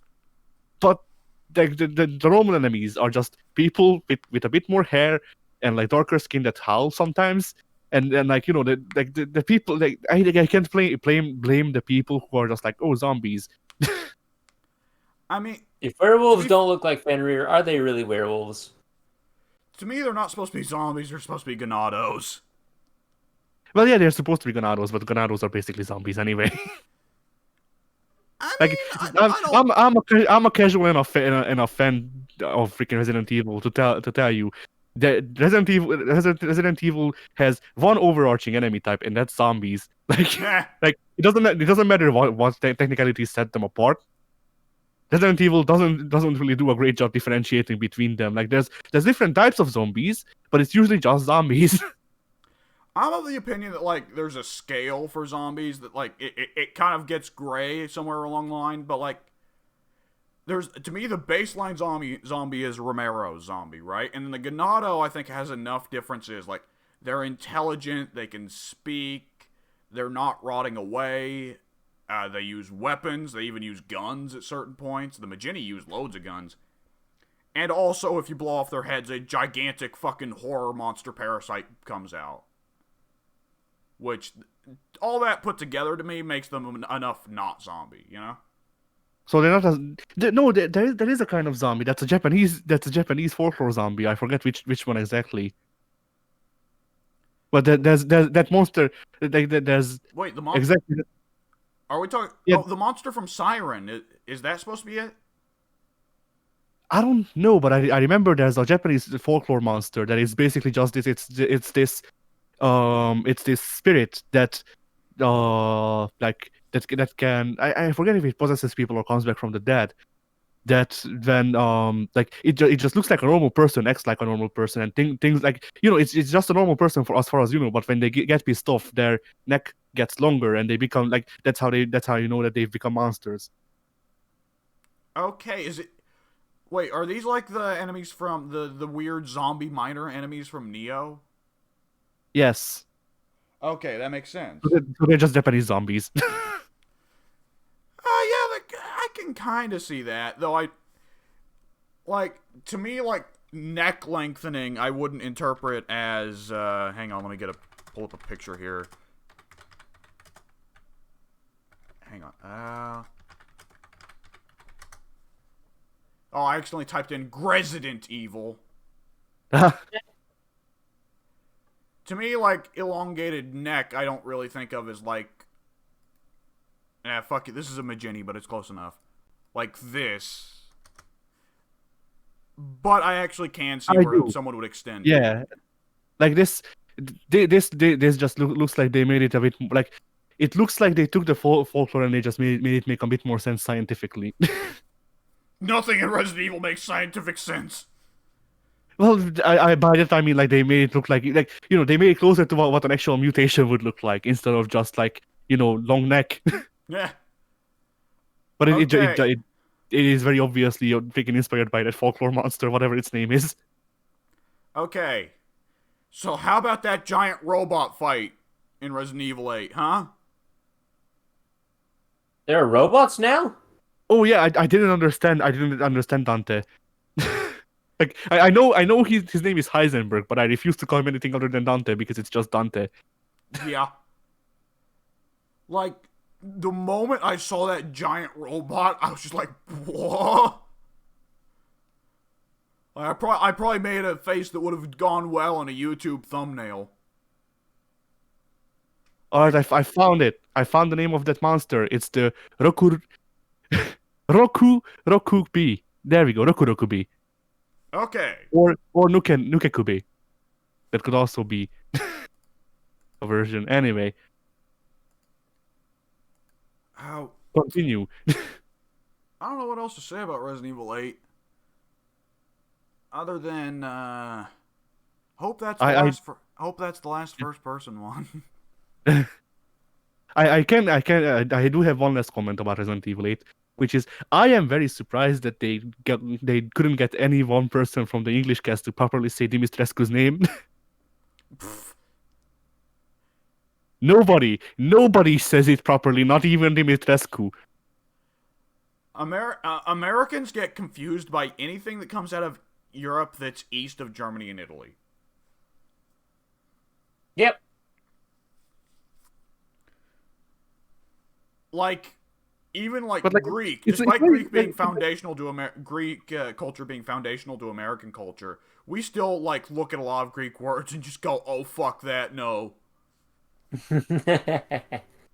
But like I don't get it because I didn't even do a lot of research. Like I don't have freaking like language professors come in and freaking fact check on the shit I say properly. I just look it up on Google Translate and go off of whatever the hell I know about language.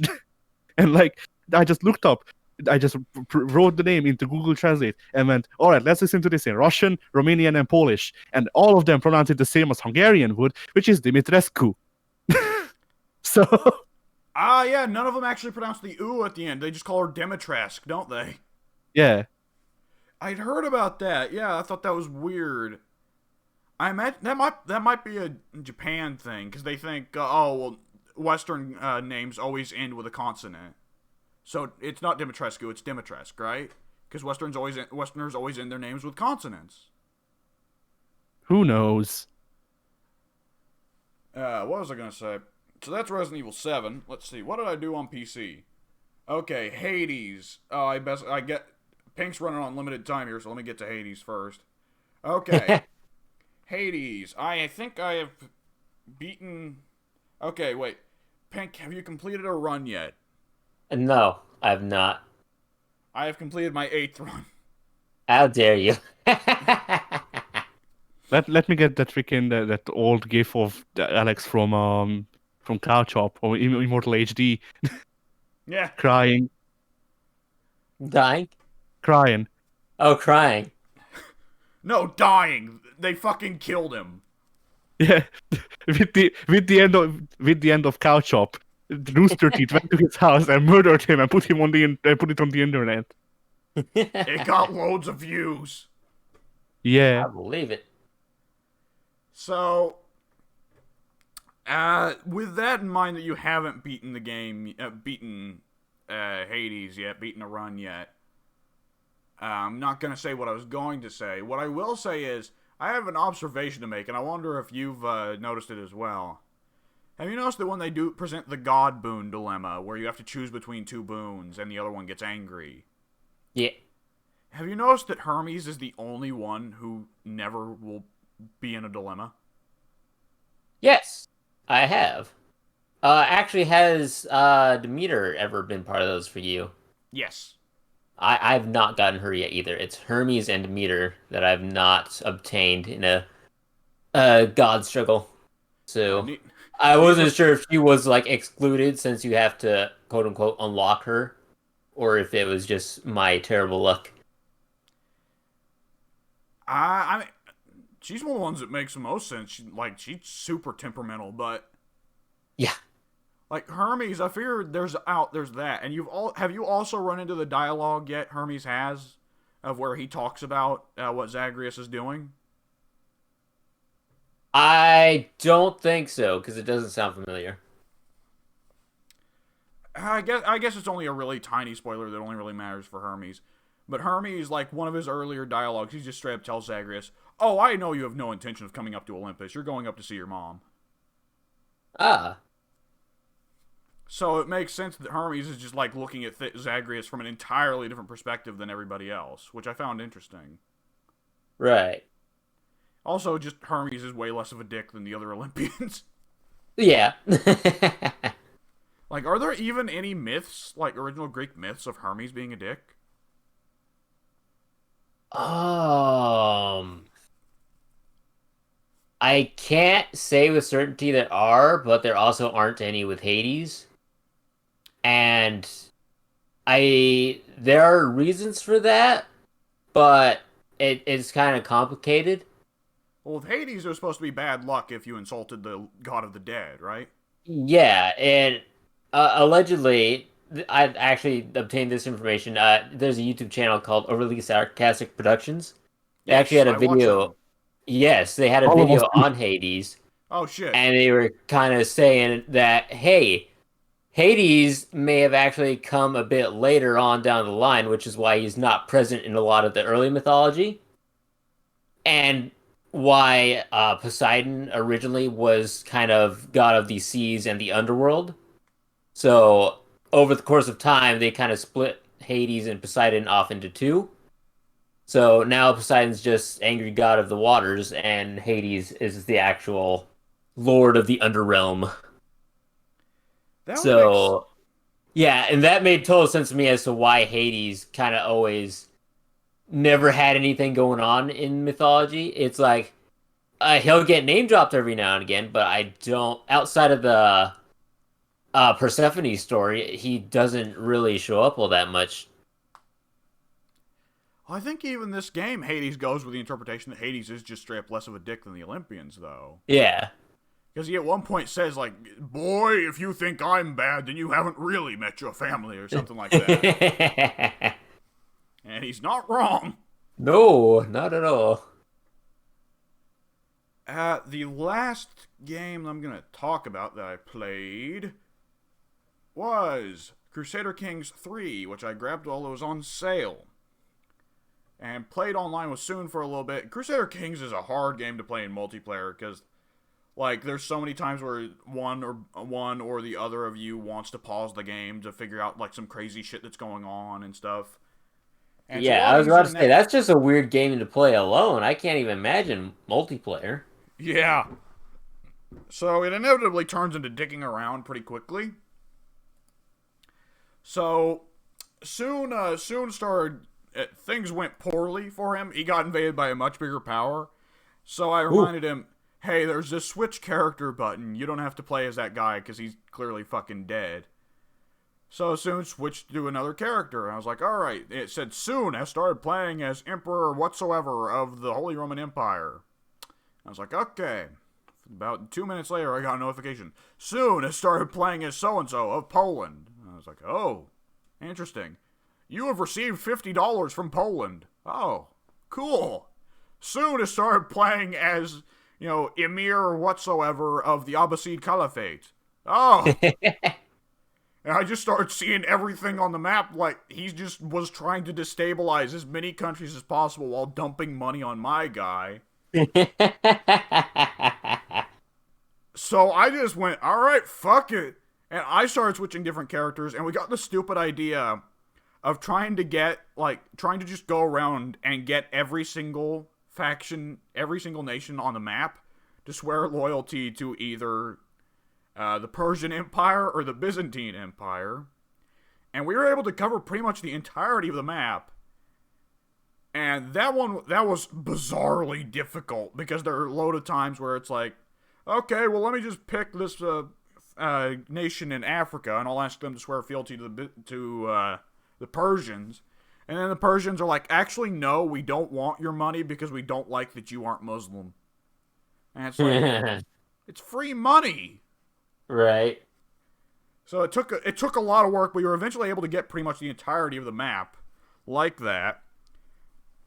And it was pretty well split into west and east, with the Byzantines controlling the west and the Persians controlling the east. I even made the Byzantines go as far as Iceland, which was Byzantine-controlled Iceland is a sight to see. And from there, we then just released control of all characters and switched to spectator mode, and then set the timescale as high as possible. Soon eventually had to drop out, but I let it go all the way up from, we did all that dicking around in, 11:30, and I let the clock run all the way to 15:70. Things changed, man. So needless to say, it only took a decade for both of those empires to fall apart completely. Within 3 decades, the Persian Empire was entirely wiped out. Just gone. Reduced to atoms. Nothing. The Byzantines somehow managed to pull somewhat of a comeback, keeping a few, safe holds in, North Africa and weird places.